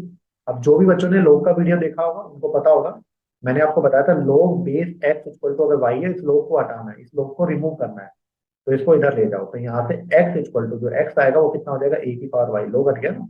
जब भी लोग को हटाना है तो उसका बेस है उसको इधर ले जाओ, तो मतलब लोग को हटाना है तो जो भी बेस है उसको किधर ले जाऊंगा इधर, तो यहाँ से कितना आया, यहाँ से आया A T upon A zero equal to E की पावर माइनस ए टी, तो ए टी इक्वल टू कितना आ गया ए जीरो ई की पावर माइनस के टी, बन गया ना, यही तो करा है हम लोगों ने। ए टी क्या है, concentration of reactant at time T, और ए जीरो क्या है, इनिशियल कंसंट्रेशन ऑफ रिएक्टेंट। तो A T equal to A zero ई की पावर माइनस के T, A T equal to A zero ई की पावर माइनस के T, A T equal to A zero ई की power minus के T. A T concentration of reactant at time T, T है ना, और A zero मतलब initial concentration है ना। तो देखो हम लोगों ने जिसको ए माना था एनसीईआरटी में, उसे ए जीरो माना हुआ है, जिसको ए माइनस एक्स माना था उसको क्या माना हुआ है, ए टी। तो ए जीरो था, ए टी बच गया, तो कन्वर्ट कितना हो गया ए जीरो माइनस ए टी, कर सकते हैं आप लोग। तो आप लोग तो सीधा फॉर्मूला याद करो, इतना बकवास करने को आपको जरूरत ही नहीं है। तो ए टी लिखा हुआ ना, टी टाइम पर रिएक्टेंट का कंसंट्रेशन, और ए जीरो क्या है, इनिशियल कंसंट्रेशन। देखो ग्राफ बनाता हूं मैं, मैंने ग्राफ बनाया किसके बीच में, कंसंट्रेशन ऑफ रिएक्टेंट और टाइम के बीच में। तो आप मुझे बताओ ए टी इक्वल टू क्या है, ए जीरो ई की पावर माइनस के टी, तो ये ई की पावर माइनस के टी नीचे जाकर क्या हो जाएगा प्लस, तो ये हो गया ई की पावर के टी। अब आप मुझे बताओ अगर मैं यहाँ पर, अगर यहाँ पर टी है ना, तो अगर मैं यहाँ पर टाइम बढ़ाऊंगा, तो ये टी बढ़ाऊंगा तो ई की पावर के टी क्या होगा, बढ़ेगा। अब ये नीचे वाला बढ़ेगा तो ए जीरो अपॉन ई की पावर के टी क्या हो जाएगा, कम हो जाएगा ना, और ये कम होगा तो ए टी क्या हो गया, कम। ऑब्वियसली बात है, रिएक्टेंट की कंसंट्रेशन टाइम के साथ क्या होगी, कम। आया, तो मैंने टाइम बढ़ाया, ई की पावर के टी बढ़ा, ये बढ़ेगा नीचे वाला, तो ओवरऑल क्या हो जाएगा, कम, तो ए टी क्या हो गया, कम। तो टाइम बढ़ाने पर रिएक्टेंट की कंसंट्रेशन है वो क्या हो रही है, कम हो रही है टाइम के साथ, है ना। तो यहां पर आप लोग देखो कैसे कम हो रही है, ये एक्सपोनेंशियली बढ़ रहा है ना, टाइम बढ़ रहा है तो ई की पावर के टी, ई होता है एक्सपोनेंशियल, तो एक्सपोनेंशियली बढ़ रहा है, तो जो ए जीरो अपॉन ए की पावर के टी है वो एक्सपोनेंशियली क्या होगा, डिक्रीज होगा। तो टाइम बढ़ाने पर जो रिएक्टेंट की कंसंट्रेशन होती है ना, वो एक्सपोनेंशियली डिक्रीज होती है। यहाँ पर देखो टाइम बढ़ाने पर ई की पावर के टी एक्सपोनेंशियली बढ़ रहा है, तो एक्सपोनेंशियली क्या होगा, डिक्रीज। तो वो तो हमको भी पता था कि रिएक्टेंट की कंसंट्रेशन टाइम के साथ कम होती है, क्योंकि रिएक्टेंट किस में कन्वर्ट होता है, प्रोडक्ट। लेकिन फर्स्ट ऑर्डर रिएक्शन में जो रिएक्टेंट की कंसंट्रेशन होता है ना, वो टाइम के साथ एक्सपोनेंशियली डिक्रीज होती है। जबकि अगर आप जीरो ऑर्डर रिएक्शन में देख रहे हो, तो मैंने कंसंट्रेशन ऑफ रिएक्टेंट बढ़ाया था और टाइम में ग्राफ, तो कैसे डिक्रीज हो रहा था, लेकिन लीनियरली डिक्रीज होगा। तो जीरो ऑर्डर रिएक्शन में रिएक्टेंट की कंसंट्रेशन और टाइम के बीच में ग्राफ बनाओगे तो लीनियरली डिक्रीज होगा, लेकिन फर्स्ट ऑर्डर रिएक्शन में कैसे डिक्रीज हो रहा है, एक्सपोनेंशियली। तो अच्छे से याद रखोगे, अगर आपको रिएक्टेंट की कंसंट्रेशन और टाइम में ग्राफ दिया हुआ है, और अगर लीनियरली डिक्रीज हो रहा है रिएक्टेंट कंसंट्रेशन मतलब जीरो ऑर्डर है, और एक्सपोनेंशियली डिक्रीज हो रहा है मतलब कौन सा ऑर्डर है, फर्स्ट ऑर्डर रिएक्शन। कर सकते हो कि नहीं कर सकते, कोई दिक्कत नहीं। तो पहला हो गया A T equal to A zero ई की पावर माइनस के, ये फिजिक्स में भी पढ़ोगे आप लोग। फिजिक्स में हो सकता है N T equal to, A को एन लिख देता है, N T equal to N zero ई की पावर माइनस के टी, ऐसे पढ़ो, या सी की टर्म में पढ़ो, किसी की टर्म में तो आप लोग पढ़ोगे फिजिक्स में भी, है ना, क्योंकि वहां पर भी रेडियो एक्टिव डीके रिएक्शन पढ़ेंगे, तो वहां पर आएगा N T equal to N zero ई की पावर माइनस के टी, है ना। नेक्स्ट देखो, अब जो पढ़ा रहा हूँ वो बोर्ड में नहीं है, तो बोर्ड के लिए आपको पढ़ने की जरूरत नहीं है।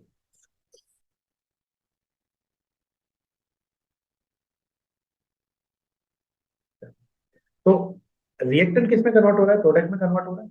तो मैंने आप लोगों को ये फॉर्मूला बता ही दिया, A T equal to A zero ई की पावर माइनस के टी होता है। अब देखो इनिशियल कंसंट्रेशन कितनी है, ए जीरो, टी टाइम पर कितनी रह गई, ए माइनस एक्स, और ये कितनी होगी एक्स। अब मैंने आपको इक्विलिब्रियम पढ़ा है ना, और देखना है तो आप लोग इक्विलिब्रियम में जाकर देख सकते हैं आप लोग। तो डिग्री ऑफ डिसोसिएशन जो अल्फा होता है वो होता है डिसोसिएटेड अपॉन इनिशियल। तो टूटा कितना एक्स, और इनिशियल कितना था ए। तो डिग्री ऑफ डिसोसिएशन जो अल्फा होता है वो होता है डिसोसिएटेड अपॉन इनिशियल। तो डिसोसिएट हुआ था एक्स, और इनिशियल लेता है एक्स बाई ए। तो यहाँ से एक्स कितना हो गया, ए अल्फा। तो यहाँ पर देखो एक्स को रख दिया मैंने ए अल्फा, तो ए माइनस ए अल्फा, और ये हो गया ए अल्फा, ए यहाँ से कॉमन आ गया, तो वन माइनस अल्फा हो गया ए वन माइनस अल्फा। अब ए टी होता है ए जीरो ई की पावर माइनस के टी। अब टी टाइम पर रिएक्टर की कंसंट्रेशन कितनी है, ये ए वन माइनस अल्फा, तो रख दिया ए वन माइनस अल्फा। इनिशियली कितना था, इनिशियली था ए, और ये हो गया ई की पावर माइनस के टी। तो ये हो गया ए वन माइनस अल्फा, ए ई की पावर माइनस के टी। तो यहां से बताओ क्या हो गया, ए से ए क्या हो गया, कैंसिल। तो यहां से आया one minus alpha equal to E की पावर माइनस के टी। तो अल्फा इक्वल टू कितना आ गया, वन माइनस ई की पावर माइनस के टी। तो ये जो डिग्री ऑफ डिसोसिएशन होता है फर्स्ट ऑर्डर रिएक्शन का, इसे बोलते हैं degree of dissociation, degree of dissociation. तो फर्स्ट ऑर्डर रिएक्शन का जो डिग्री ऑफ डिसोसिएशन है वो कितना है, वन माइनस ई की पावर माइनस के टी, वन माइनस ई की पावर माइनस के टी। क्लियर है। तो ये इस तरीके से आप लोग कर सकते हैं, है? पर बोर्ड वाले बच्चों को करने की जरूरत नहीं है। तो पहला हो गया A T equal to A zero ई की पावर माइनस के टी। दूसरा जो डिग्री ऑफ डिसोसिएशन हो जाता है वो हो जाता है वन माइनस ई की पावर माइनस के टी। तीसरा क्या है, अभी देखो अभी तक हम लोग क्या कर रहे हैं, इनिशियल कंसंट्रेशन दी हुई थी ए, और टी टाइम पर दिया हुआ था ए माइनस एक्स। पर जरूरी नहीं है आपको फर्स्ट ऑर्डर रिएक्शन दे दे। अब इसने बोल दिया कि ये फर्स्ट ऑर्डर रिएक्शन है, T equal to T one time पर, T equal to T one time पर रिएक्टेंट कंसंट्रेशन कितनी है, ए माइनस एक्स पर, और टी टू टाइम पर कितनी है, ए माइनस एक्स। अब इनिशियल नहीं दी हुई है। अगर आपको इनिशियल कंसंट्रेशन दिया हो ए, और टी टाइम पर दिया हो ए माइनस एक्स, तो फॉर्मूला आप लोग क्या लिखते हैं, एक प्रोडक्ट में कन्वर्ट हो रहा है, इनिशियल दिया हुआ है ए, और टी टाइम पर कितना दिया हुआ है ए माइनस एक्स, तो फॉर्मूला क्या लिखते हैं, 2.303 upon T log a upon A minus x लिखते हैं ना ये। लेकिन अगर एग्जामिनर फर्स्ट ऑर्डर रिएक्शन देता है और इनिशियल कंसंट्रेशन नहीं देता, टी वन और टी टू टाइम पर देता है, तो फॉर्मूला क्या बनेगा, 2.303 upon T two minus T one, जो भी टाइम डिफरेंस आया, T two minus T one. लो, आप पढ़ते थे A upon A minus x, A क्या था, इनिशियल था ना, तो यहाँ पर ए क्या हो जाएगा, यहाँ पर हो जाएगा टी वन टाइम पर जो होगा क्या, A minus x one, upon T two time पर कितनी है, ए माइनस एक्स टू। तो वही फॉर्मूला लग रहा है कि नहीं लग रहा है, 2.303 अपॉन टी लोग a upon A minus x. तो ए क्या हो गया, जो टी वन टाइम पर है, यहाँ पर रख दोगे ए माइनस एक्स वन, और टी टू टाइम पर क्या रख दोगे, ए माइनस एक्स टू। तो इस तरीके से आप लोग कर सकते हो। तो ये फर्स्ट ऑर्डर रिएक्शन जब इनिशियल कंसंट्रेशन गिवन ना हो, टी वन और टी टू टाइम पर दी हुई हो, तो इस तरीके से आप लोग कर सकते हैं ना। अब एक होता है एवरेज टाइम, एवरेज टाइम होता है टाउ, टाउ नहीं है ना, टाउ। तो टाउ या फिर टी एवरेज क्या होता है, टाउ ऐसे इस तरीके से बनाते हैं ना, टाउ। तो टी एवरेज या टाउ को बोलते हैं एवरेज टाइम। एवरेज टाइम होता है वन बाई के, वन बाई के बताया रेट कॉन्स्टेंट। तो एवरेज टाइम कितना हो गया बताओ, वन बाई के, और के क्या था फर्स्ट ऑर्डर रिएक्शन के लिए आपको याद हो, तो के था 0.693 by T half. Very very very important first order reaction के लिए। तो वन अपॉन के कितना हो गया, 0.693 बाई टी हाफ। तो टी हाफ कहाँ चला गया, ऊपर, तो ये बचा वन अपॉन 0.693, और वन अपॉन 0.693 क्या होता है, 1.443। तो एवरेज टाइम हो गया फर्स्ट ऑर्डर रिएक्शन में कितना, 1.443, 1.443, 1.0.693 क्या होता है, 1.443 टी हाफ। रट लो अच्छे से। तो एवरेज टाइम जो आता है फर्स्ट ऑर्डर रिएक्शन का वो कितना आता है, 1.443 टी हाफ। तो एवरेज टाइम होता है टाउ या टी एवरेज, वो होता है वन बाई की, एक भी वैल्यू रखोगे तो एवरेज टाइम आपके पास आ जाएगा 1.443 टी हाफ। अब देखो हम लोगों ने क्या क्या करा फर्स्ट ऑर्डर रिएक्शन के लिए, 75% रिएक्शन कंप्लीट होने में टाइम पड़ा था 2 टी हाफ। एवरेज टाइम पढ़ लिया हम लोगों ने, टी एवरेज कितना पढ़ लिया आप लोगों ने, 1.443 टी हाफ। और टी हाफ तो टी हाफ होता है, ये तो सबसे ज्यादा कौन हो गया, 75%। फिर कौन हो गया, टी एवरेज, और फिर क्या हो गया, हाफ लाइफ टाइम। तो ये आप लोग इस तरीके से कर सकते हैं। कौन सी ऑर्डर रिएक्शन थी, फर्स्ट ऑर्डर। वापस से रिवाइज कर लेते हैं। देखो जीरो ऑर्डर और फर्स्ट ऑर्डर दोनों हम लोग रिवाइज करते हैं क्योंकि बहुत ज्यादा इंपॉर्टेंट होने वाली है। तो जीरो ऑर्डर रिएक्शन में के कितना आया था अपना, एक्स बाय टी, यूनिट आप लोग निकाल ही लोगे। हाफ लाइफ टाइम कितना आया था A/2 के, इनिशियल कंसंट्रेशन पर डिपेंड कर रहा था।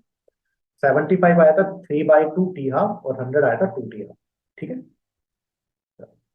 फर्स्ट ऑर्डर में जो आपका के आया है वो कितना है, 2.303 upon T log A upon A minus x. A क्या है, initial concentration of reactant. A minus x क्या है, concentration of reactant at time T. T half कितना आ गया, 0.693 के, इनिशियल कंसंट्रेशन पर डिपेंड नहीं कर रहा है। 75 में कितना आ गया, 2 टी हाफ। 99.9 में कितना आ गया, 10 टी हाफ, क्योंकि 100% रिएक्शन कभी कंप्लीट नहीं हो रही थी। जितनी भी रेडियो एक्टिव डिके रिएक्शन होती है वो कौन सी होती है, फर्स्ट ऑर्डर।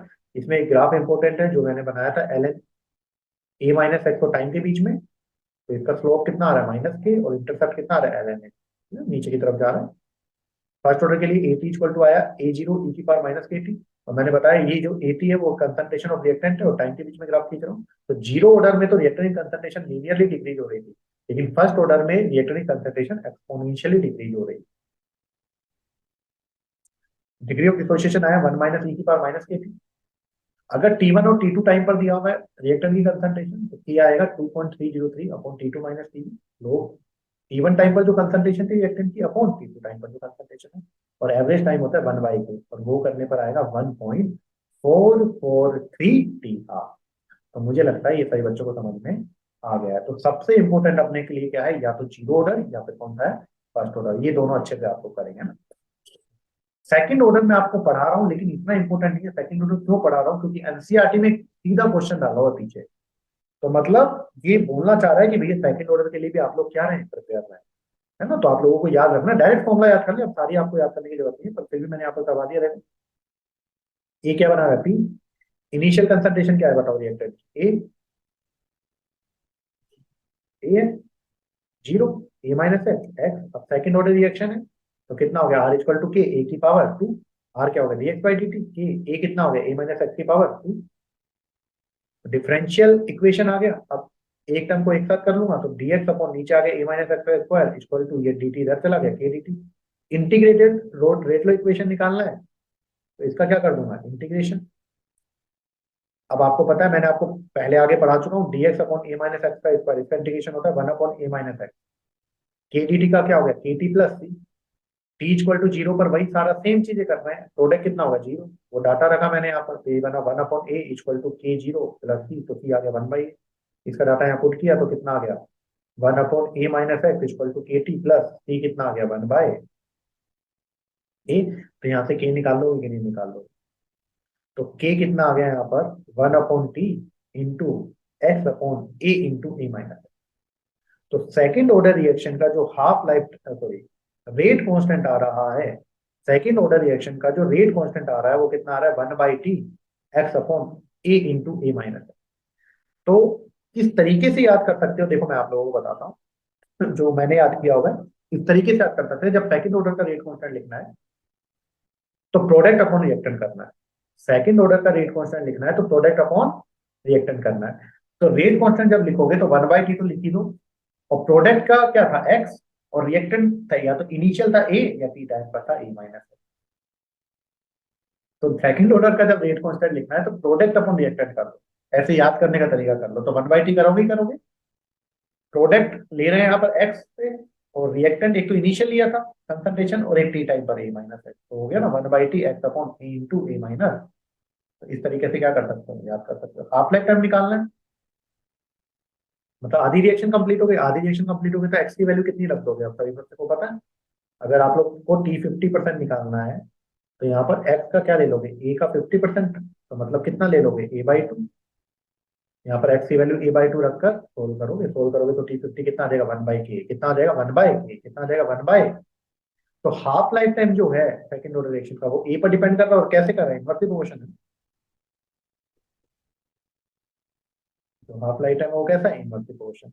75% रिएक्शन कंप्लीट होने में कितना टाइम लगेगा, 3t हाफ। कितना लगेगा, 3t, आप लर्न कर ले कितना लगेगा, 3t। आप निकाल भी सकते हैं वो रखकर वापस, कोई दिक्कत नहीं है। अच्छा, फर्स्ट ऑर्डर हम लोग पढ़ चुके हैं ना। फर्स्ट ऑर्डर का अगर मैं यूनिट पूछूं रेट कांस्टेंट का तो कितना हो जाएगा, बता सकते हो।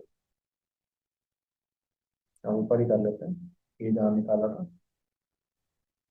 यहाँ निकाला था।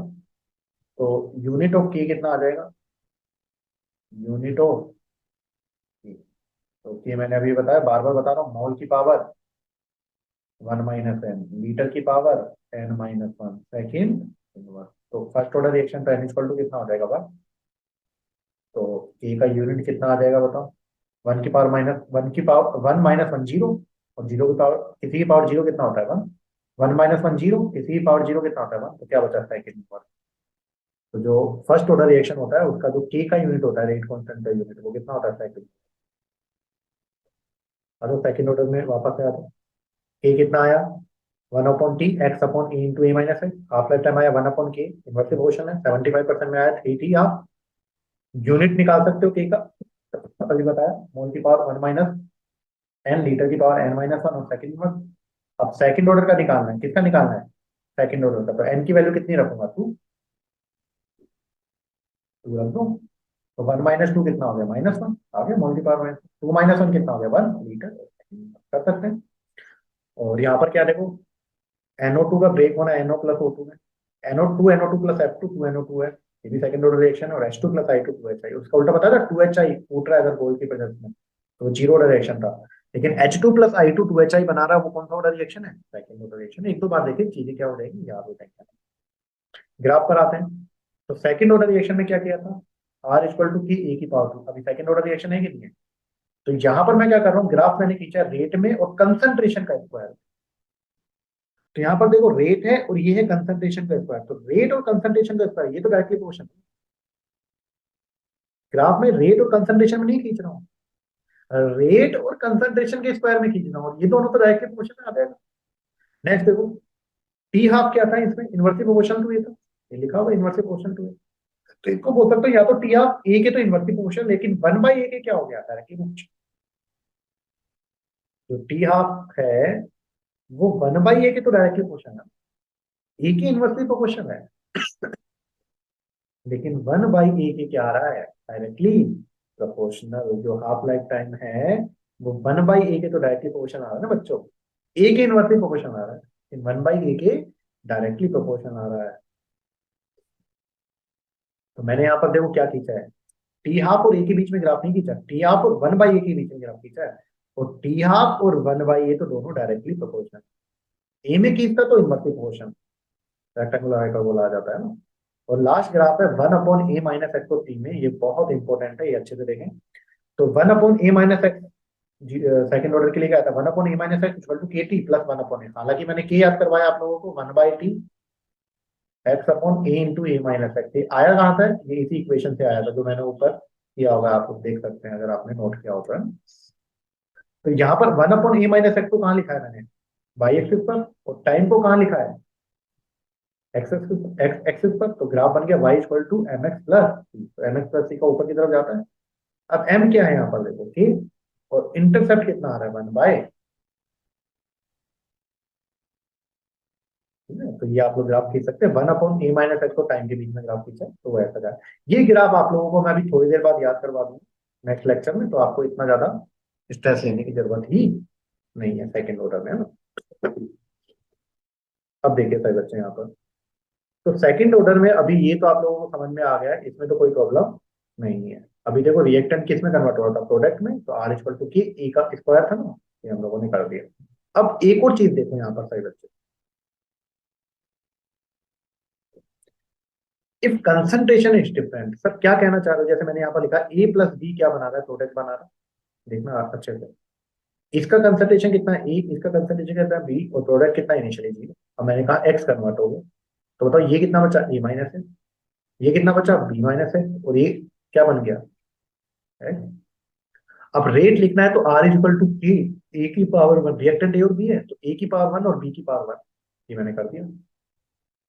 तो ए की पावर 1 बी की पावर 1, 1 1 है कि नहीं है, तो ये कौन सा ऑर्डर रिएक्शन हो गया, सेकंड ऑर्डर रिएक्शन। ऑर्डर निकालो ना कंसंट्रेशन की पावर, तो ये भी तो सेकंड ऑर्डर रिएक्शन है।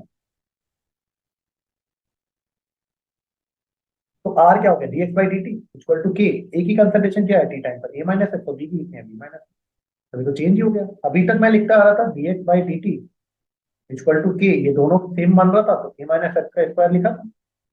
लेकिन अगर रिएक्टर की कंसंट्रेशन क्या है, डिफरेंट है, सेकंड ऑर्डर रिएक्शन है, लेकिन रिएक्टर की कंसंट्रेशन डिफरेंट होगी ना, ए माइनस एक्स और बी माइनस टी टाइम पर, तो इससे निकालना है तो इसको इंटीग्रेट करना पड़ेगा।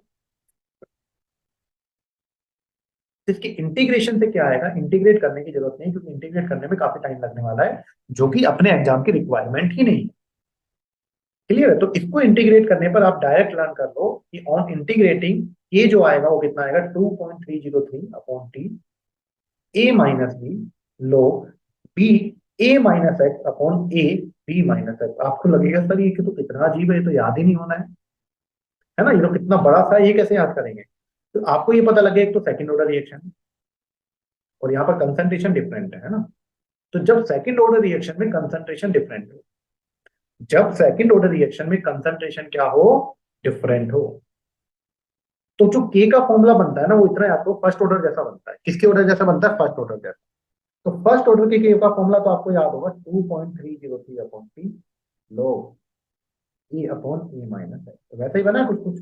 तो अब कैसे करेंगे सुनना जानते हैं। यहाँ पर मैंने ए की कंसंट्रेशन ली है ए और बी की कंसंट्रेशन ली है बी। अगर मैं कहता हूँ ए बड़ा है किससे, बी से, मतलब ए की कंसंट्रेशन ज्यादा ली और बी की क्या ली आपने, कम ली है। तो के का फॉर्मूला कैसे याद करोगे, देखो 2.303 अपॉन टी, तो ए बड़ा है ना तो यहाँ आ जाएगा ए माइनस। क्लियर है?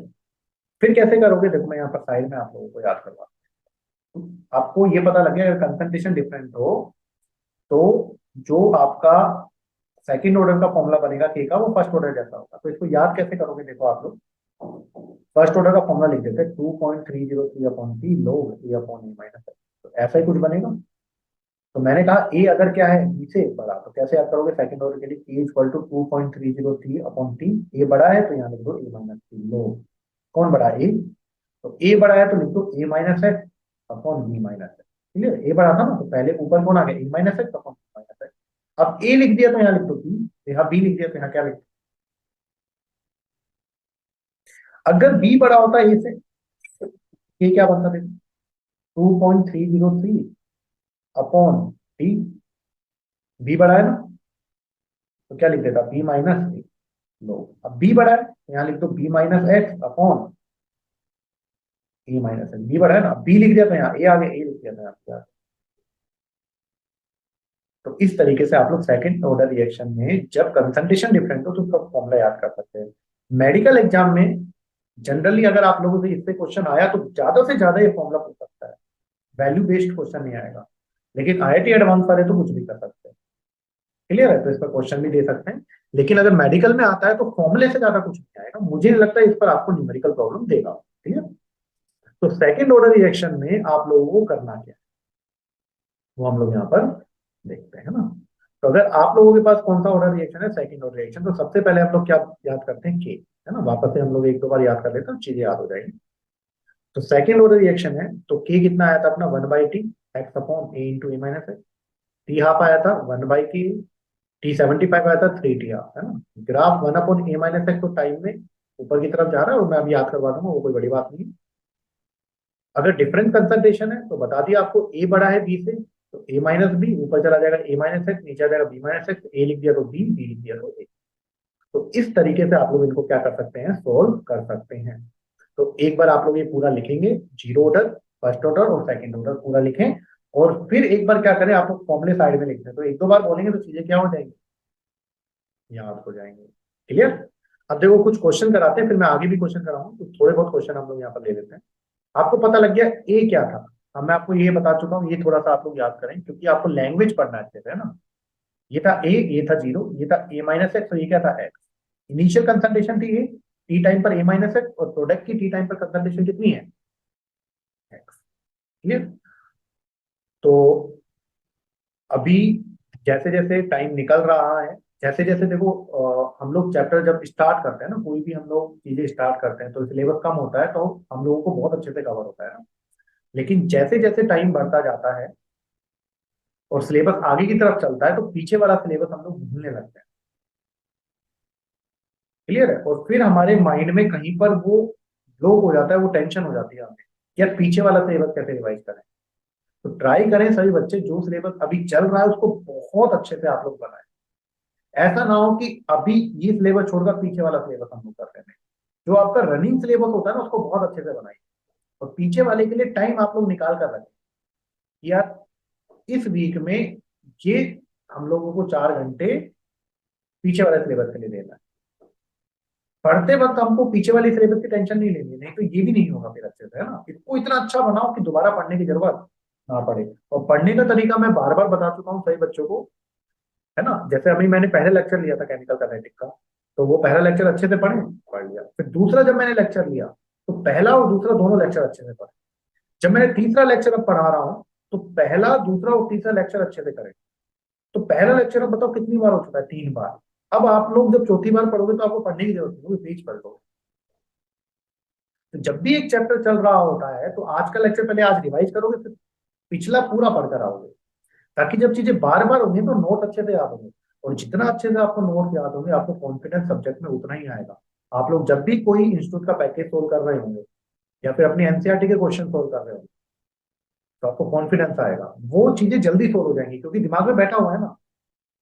बच्चों का क्या गलती होता है कि उनको लगता है हमारे पास टाइम ज्यादा नहीं है, तो वो लोग क्या करते हैं, नोट्स को बस एक बार पढ़ लेते हैं और सीधा पैकेज लेकर बैठ जाते हैं। और क्या करते हैं, पैकेज में एक क्वेश्चन पर 15-15 20-20 मिनट लगा देते हैं, जबकि उसकी कोई जरूरत ही नहीं थी। वहां उनको टाइम वेस्ट नहीं दिख रहा है। अगर आप लोग क्या करोगे, नोट्स को 2-2 3-3 4-4 बार पढ़ दिया अच्छे से, नोट्स को दिमाग में बैठा लिया, अब जब आप पैकेज सोल्व करने जाओगे ना तो आपको क्लिक करेगा, अरे यार ये तो इस तरीके से सोल्व होगा। तो जिस क्वेश्चन पर आप 15 मिनट लगा रहे थे ना, अब वो क्वेश्चन 2 से 3 से 4 मिनट के अंदर सोल्व हो जाएगा। तो वहां पर टाइम सेव हो गया ना अपना। क्लियर है। तो नोट्स को आप लोग, जो भी बच्चे सेलेक्ट होते हैं आईआईटी में सेलेक्ट होते हैं या फिर नीट में सेलेक्ट होते हैं, उन बच्चों को नोट्स बहुत अच्छे से क्या होते हैं याद होते हैं। उनको पता होता है कि मेरे केमिकल काइनेटिक के 5th पेज पर ये लिखा हुआ है। तो ट्राई करें नोट्स को बार बार पढ़े, और जब भी मेरे नोट्स को पढ़े बार बार रिवाइज करें और फिर आप लोग पैकेज करें, तो आप लोगों को फायदा मिलेगा। और जब भी पैकेज करें एक टाइम डिसाइड करके करें। 60 क्वेश्चन कर रहे हैं या 30 क्वेश्चन कर रहे हैं तो आपने 30 क्वेश्चन के लिए 45 से 50 मिनट डिसाइड कर लिया, उसको पेपर की तरह सोल्व करें। इससे आपकी स्पीड भी बढ़ेगी, एक्यूरेसी भी बढ़ेगी, और कॉन्फिडेंस भी आएगा, और पेपर भी टाइमली सोल्व हो जाएगा अपना। चलिए, तो यहाँ पर देखो आप लोगों को एक क्वेश्चन दिया हुआ है, reaction is first order with respect to reactant A has a rate constant of 6 minute inverse. अब बताओ रेट कांस्टेंट कितना दिया हुआ है, टाइम इनवर्स दिया हुआ है। तो रेट कांस्टेंट अगर टाइम इनवर्स है तो मैंने आपको बता दिया है फर्स्ट ऑर्डर रिएक्शन हो गया ना। रेट कांस्टेंट के की यूनिट से आप लोग ऑर्डर बता सकते हो।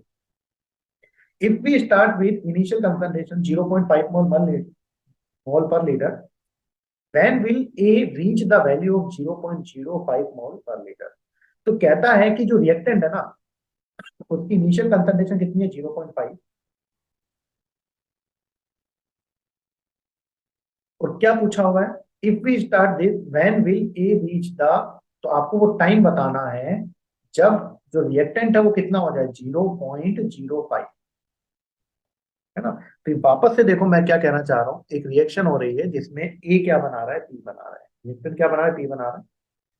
अब मैंने आपको बताया था टी इक्वल टू जीरो पर ये ए था, ये जीरो था। T equal to T time पर क्या था, ये ए माइनस एक्स था, और ये कितना हो गया था, एक्स। अब इनिशियल कंसंट्रेशन कितनी दी हुई है, 0.5। और कहता है वो टाइम बताओ जब रिएक्टेंट कितना रह जाए, कितना पहुंच जाए, 0.05।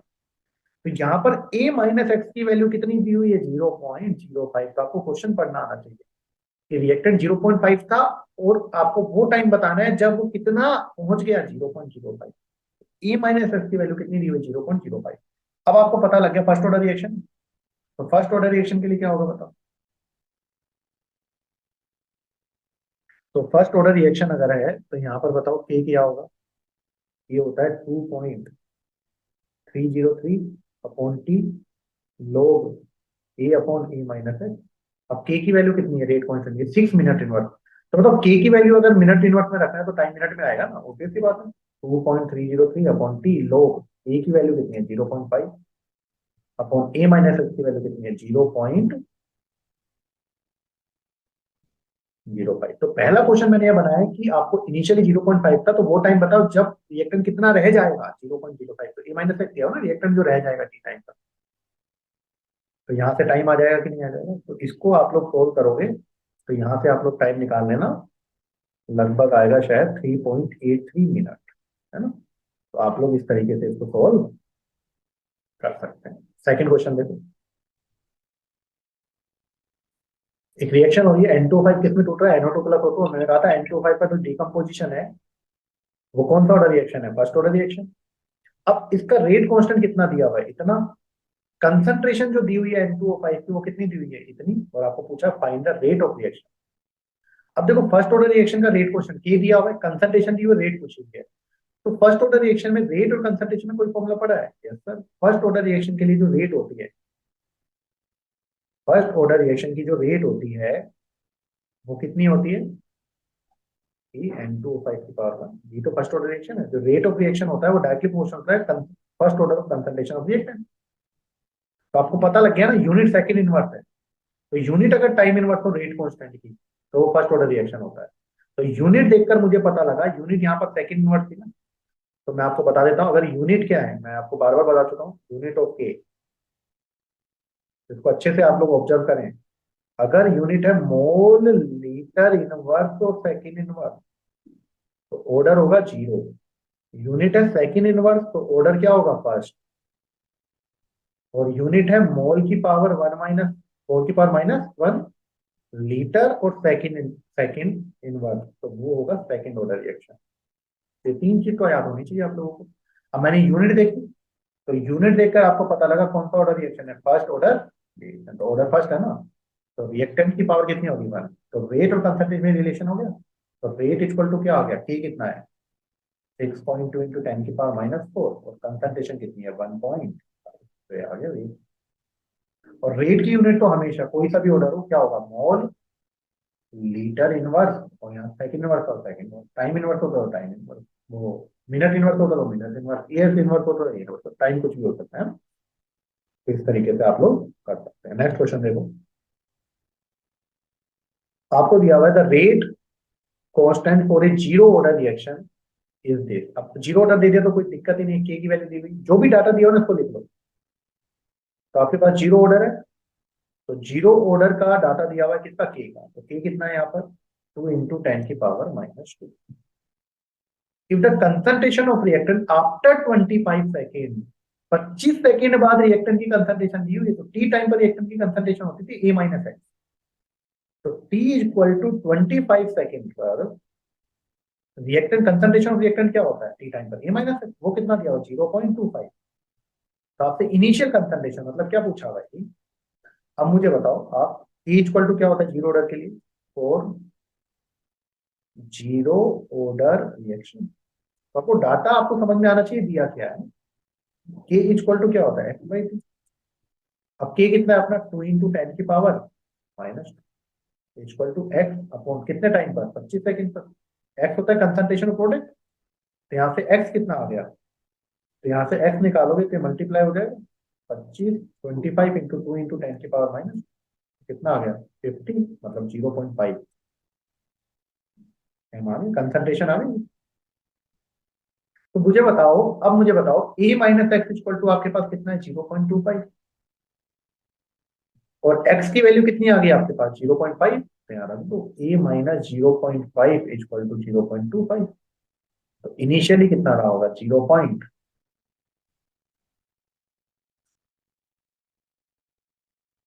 कर सकते हैं हम लोग। तो जीरो ऑर्डर का डाटा दिया हुआ था कि आपको पता है x/t। तो टी टाइम पर हम लोगों ने प्रोडक्ट निकाले 0.5।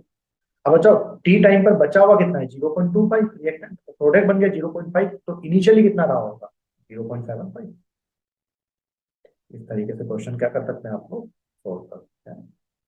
नेक्स्ट जो है वो वेरी इंपॉर्टेंट है, ये अच्छे से देखें, ऐसे क्वेश्चन बहुत आएंगे तो अच्छे से देखो। यहाँ पर आपको दिया हुआ है the first order reaction is 20% completed in 10 minute. जो फर्स्ट ऑर्डर रिएक्शन होती है वो 20% कंप्लीट हो गई कितने मिनट में, 10 मिनट में। Calculate the time taken for completion of 70% of reaction. तो कहता है कि एक फर्स्ट ऑर्डर रिएक्शन है जो 20% कंप्लीट होने में 10 मिनट लगा रही है, तो 70% रिएक्शन कंप्लीट होने में कितना टाइम लगाएगी। जब भी ऐसा क्वेश्चन है, फर्स्ट जीरो के लिए भी आ सकता है, फर्स्ट के लिए भी आ सकता है, सेकंड के लिए भी आ सकता है। जब भी ऐसा फ्रेमिंग ऑफ क्वेश्चन हो कि इतना परसेंट रिएक्शन इतने टाइम में कंप्लीट हो रही है, तो इतना परसेंट रिएक्शन कितने टाइम में कंप्लीट होगी। तो ऐसे जब भी फ्रेम हो क्वेश्चन, आपको रेट कांस्टेंट इक्वल कर देना है। क्या इक्वल कर देना है, रेट कांस्टेंट। एक रिएक्शन का जो रेट कांस्टेंट होता है ना, यहाँ पर मैं लिख देता हूँ, वेरी वेरी इंपॉर्टेंट। तो जो रेट कांस्टेंट ऑफ रिएक्शन है, रेट कांस्टेंट ऑफ रिएक्शन किस पर डिपेंड करती है? डिपेंड अपॉन, जो रेट कांस्टेंट होता है ना रिएक्शन का, वो किस पर डिपेंड करता है? रेट कांस्टेंट जो होता है वो किस पर डिपेंड करता है? एक करता है टेम्परेचर पर, सही बच्चे याद कर लेना अच्छे। टेम्परेचर रेट कांस्टेंट होता है कि पता है ना। एक डिपेंड करता है कैटलिस्ट पर, और एक डिपेंड करता है नेचर ऑफ रिएक्टेंट पर। कंसंट्रेशन ऑफ रिएक्टेंट नहीं लिखा है, गलती से गलत मत कर देना। जो रेट कांस्टेंट होता है ना किसी भी रिएक्शन का, वो तीन फैक्टर पर डिपेंड करता है। Temperature, catalyst, nature of reactant लिखा है, कंसंट्रेशन ऑफ रिएक्टेंट नहीं लिखा, उस पर डिपेंड नहीं करता है। तो अगर आपसे पूछा जाए कि रेट कांस्टेंट किस पर डिपेंड करता है, एग्जाम में आता है, तो टेम्परेचर पर कर सकता है, कैटलिस्ट पर कर सकता है, और नेचर ऑफ रिएक्टेंट पर कर सकता है, तीन चीजों पर। लेकिन अगर पूछा जाए, जो इक्विलिब्रियम चैप्टर में पूछा जाए इक्विलिब्रियम कांस्टेंट किस पर डिपेंड करता है, तो वो करता है टेम्परेचर पर, वहां पर करोगे, वो कैटलिस्ट पर डिपेंड नहीं करता है ना। तो अच्छे से अगर नेचर ऑफ रिएक्शन पर डिपेंड नहीं करता है, तो अगर पूछा जाए इक्विलिब्रियम कांस्टेंट किस पर डिपेंड करता है, बोलोगे टेम्परेचर पर। रेट कांस्टेंट किस पर डिपेंड करता है?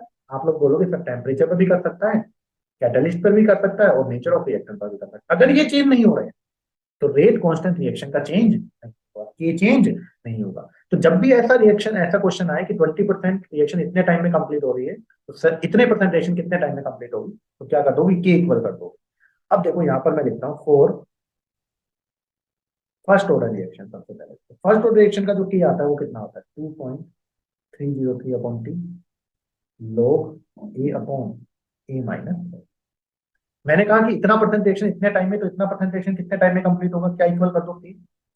तो मैं कर दूं के कितना परसेंट? 20% रिएक्शन कंप्लीट होने में, और के 70% रिएक्शन कंप्लीट होने में। दोनों का रेट कांस्टेंट बराबर होगा। कब तक बराबर होगा? जब तक कि टेम्परेचर चेंज ना हो, या फिर कैटलिस्ट चेंज, कैटलिस्ट पर, और या फिर नेचर ऑफ रिएक्टेंट। अगर ये नहीं है तो फिर बराबर होगा।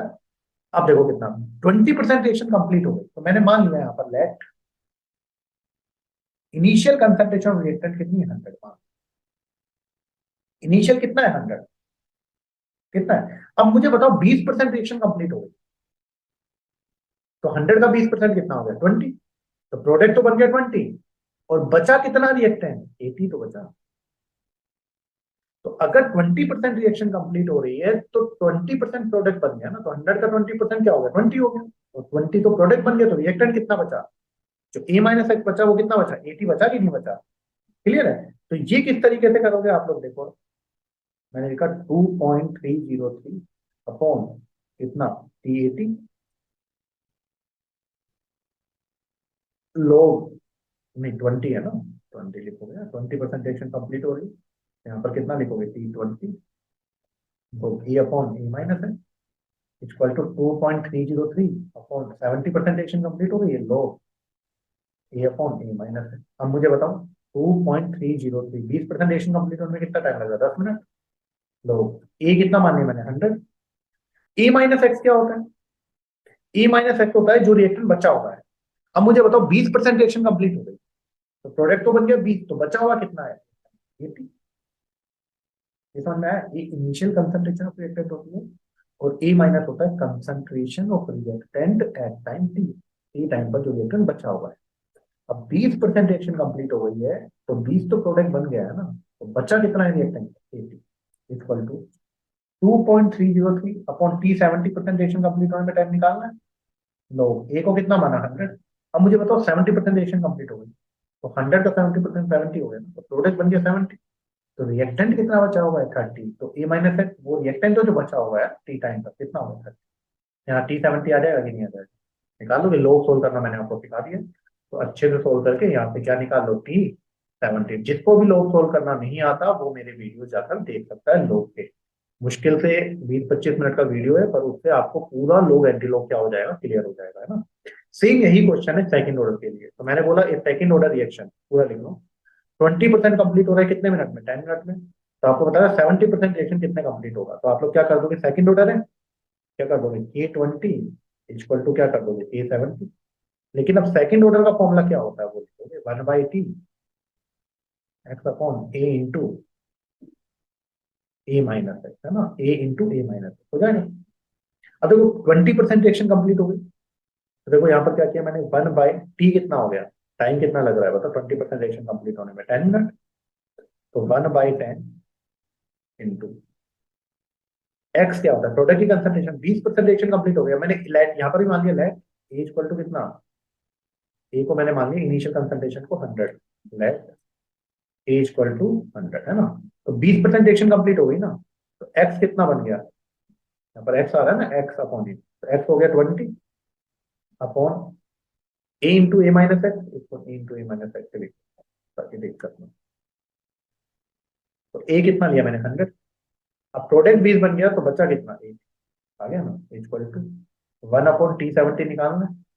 अब 70% रिएक्शन कंप्लीट होगी तो प्रोडक्ट कितना बन गया, 70 अपॉन ए कितना माना मैंने, 100, और बचा हुआ कितना होगा फिर 30, तो यहाँ पे 70 आ जाएगा। इस तरीके से क्वेश्चन क्या कर सकते हैं आप लोग, सोल्व कर सकते हैं। और नेक्स्ट देखिए last 4, first order reaction, rate आपको दिया हुआ इतना, कंसंट्रेशन ऑफ रिएक्टेंट इतना, की निकालना है। तो मतलब रेट दिया हुआ है, कंसंट्रेशन ऑफ रिएक्टेंट दिया हुआ है, रेट और कंसंट्रेशन ऑफ रिएक्टेंट दिया हुआ फर्स्ट ऑर्डर रिएक्शन। तो बताओ क्या कर दोगे यहाँ पर आंसर। मान लो ए क्या बना रहा है, पी बना रहा है, तो फर्स्ट ऑर्डर है तो आर इक्वल टू के, रिएक्टेंट की कंसंट्रेशन क्या हो जाएगी, पावर 1। तो रेट कितना है यहाँ पर, 7.5 इंटू 10⁻⁻4 इक्वल टू के निकालना है। तो कंसंट्रेशन कितनी होगी, 0.5 की पावर 1। तो यहाँ पे किया आ जाएगा कि नहीं आ जाएगा, तो किया आ जाएगा, यहाँ पर डिवाइड करो कितना आ जाएगा, 15 into 10⁻⁻4 second. First order reaction है, ये आ गया। अब क्या निकालना है, टी आप। तो दूसरा क्वेश्चन कैसे सोल्व करोगे बताओ, फर्स्ट ऑर्डर रिएक्शन के लिए क्या होता है। तो फर्स्ट ऑर्डर रिएक्शन के लिए क्या होता है, जो टी हाफ होता है वो कितना होता है, 0.693 तो कितना हो जाएगा, 0.693 के कितना हो गया, 15 इंटू 10⁻⁻4। अब नीचे सेकंड नंबर को, ऊपर जाकर क्या हो जाएगा सेकंड, तो हाफ लाइफ टाइम आप सोल्व कर लोगे, किसमें आ जाएगा, सेकंड में। थर्ड क्या निकालना है, 75%। तो मैंने आपको बताया था फर्स्ट ऑर्डर रिएक्शन के लिए कितना होता है, 2 टी हाफ, तो 2 इंटू, और टी हाफ यहाँ पे आ ही गया आप लोगों के पास, सोल्व करने पर आ जाएगा। और फोर्थ निकाला टी 99.9%। तो फर्स्ट ऑर्डर रिएक्शन में 99.9% होता है 10 टी हाफ, तो 10 तो है ही, और टी हाफ यहाँ से आएगा। क्लियर है, तो इस तरीके से आप लोग ये सोल्व कर सकते हैं। और भी कुछ क्वेश्चन हम लोग नेक्स्ट लेक्चर में लेंगे, है ना। तो मैं आपको थोड़ा सा ओवरव्यू दे देता हूँ वापस से, हम लोगों ने क्या किया, क्योंकि बहुत इंपॉर्टेंट लेक्चर है और काफी क्वेश्चन इससे आते हैं।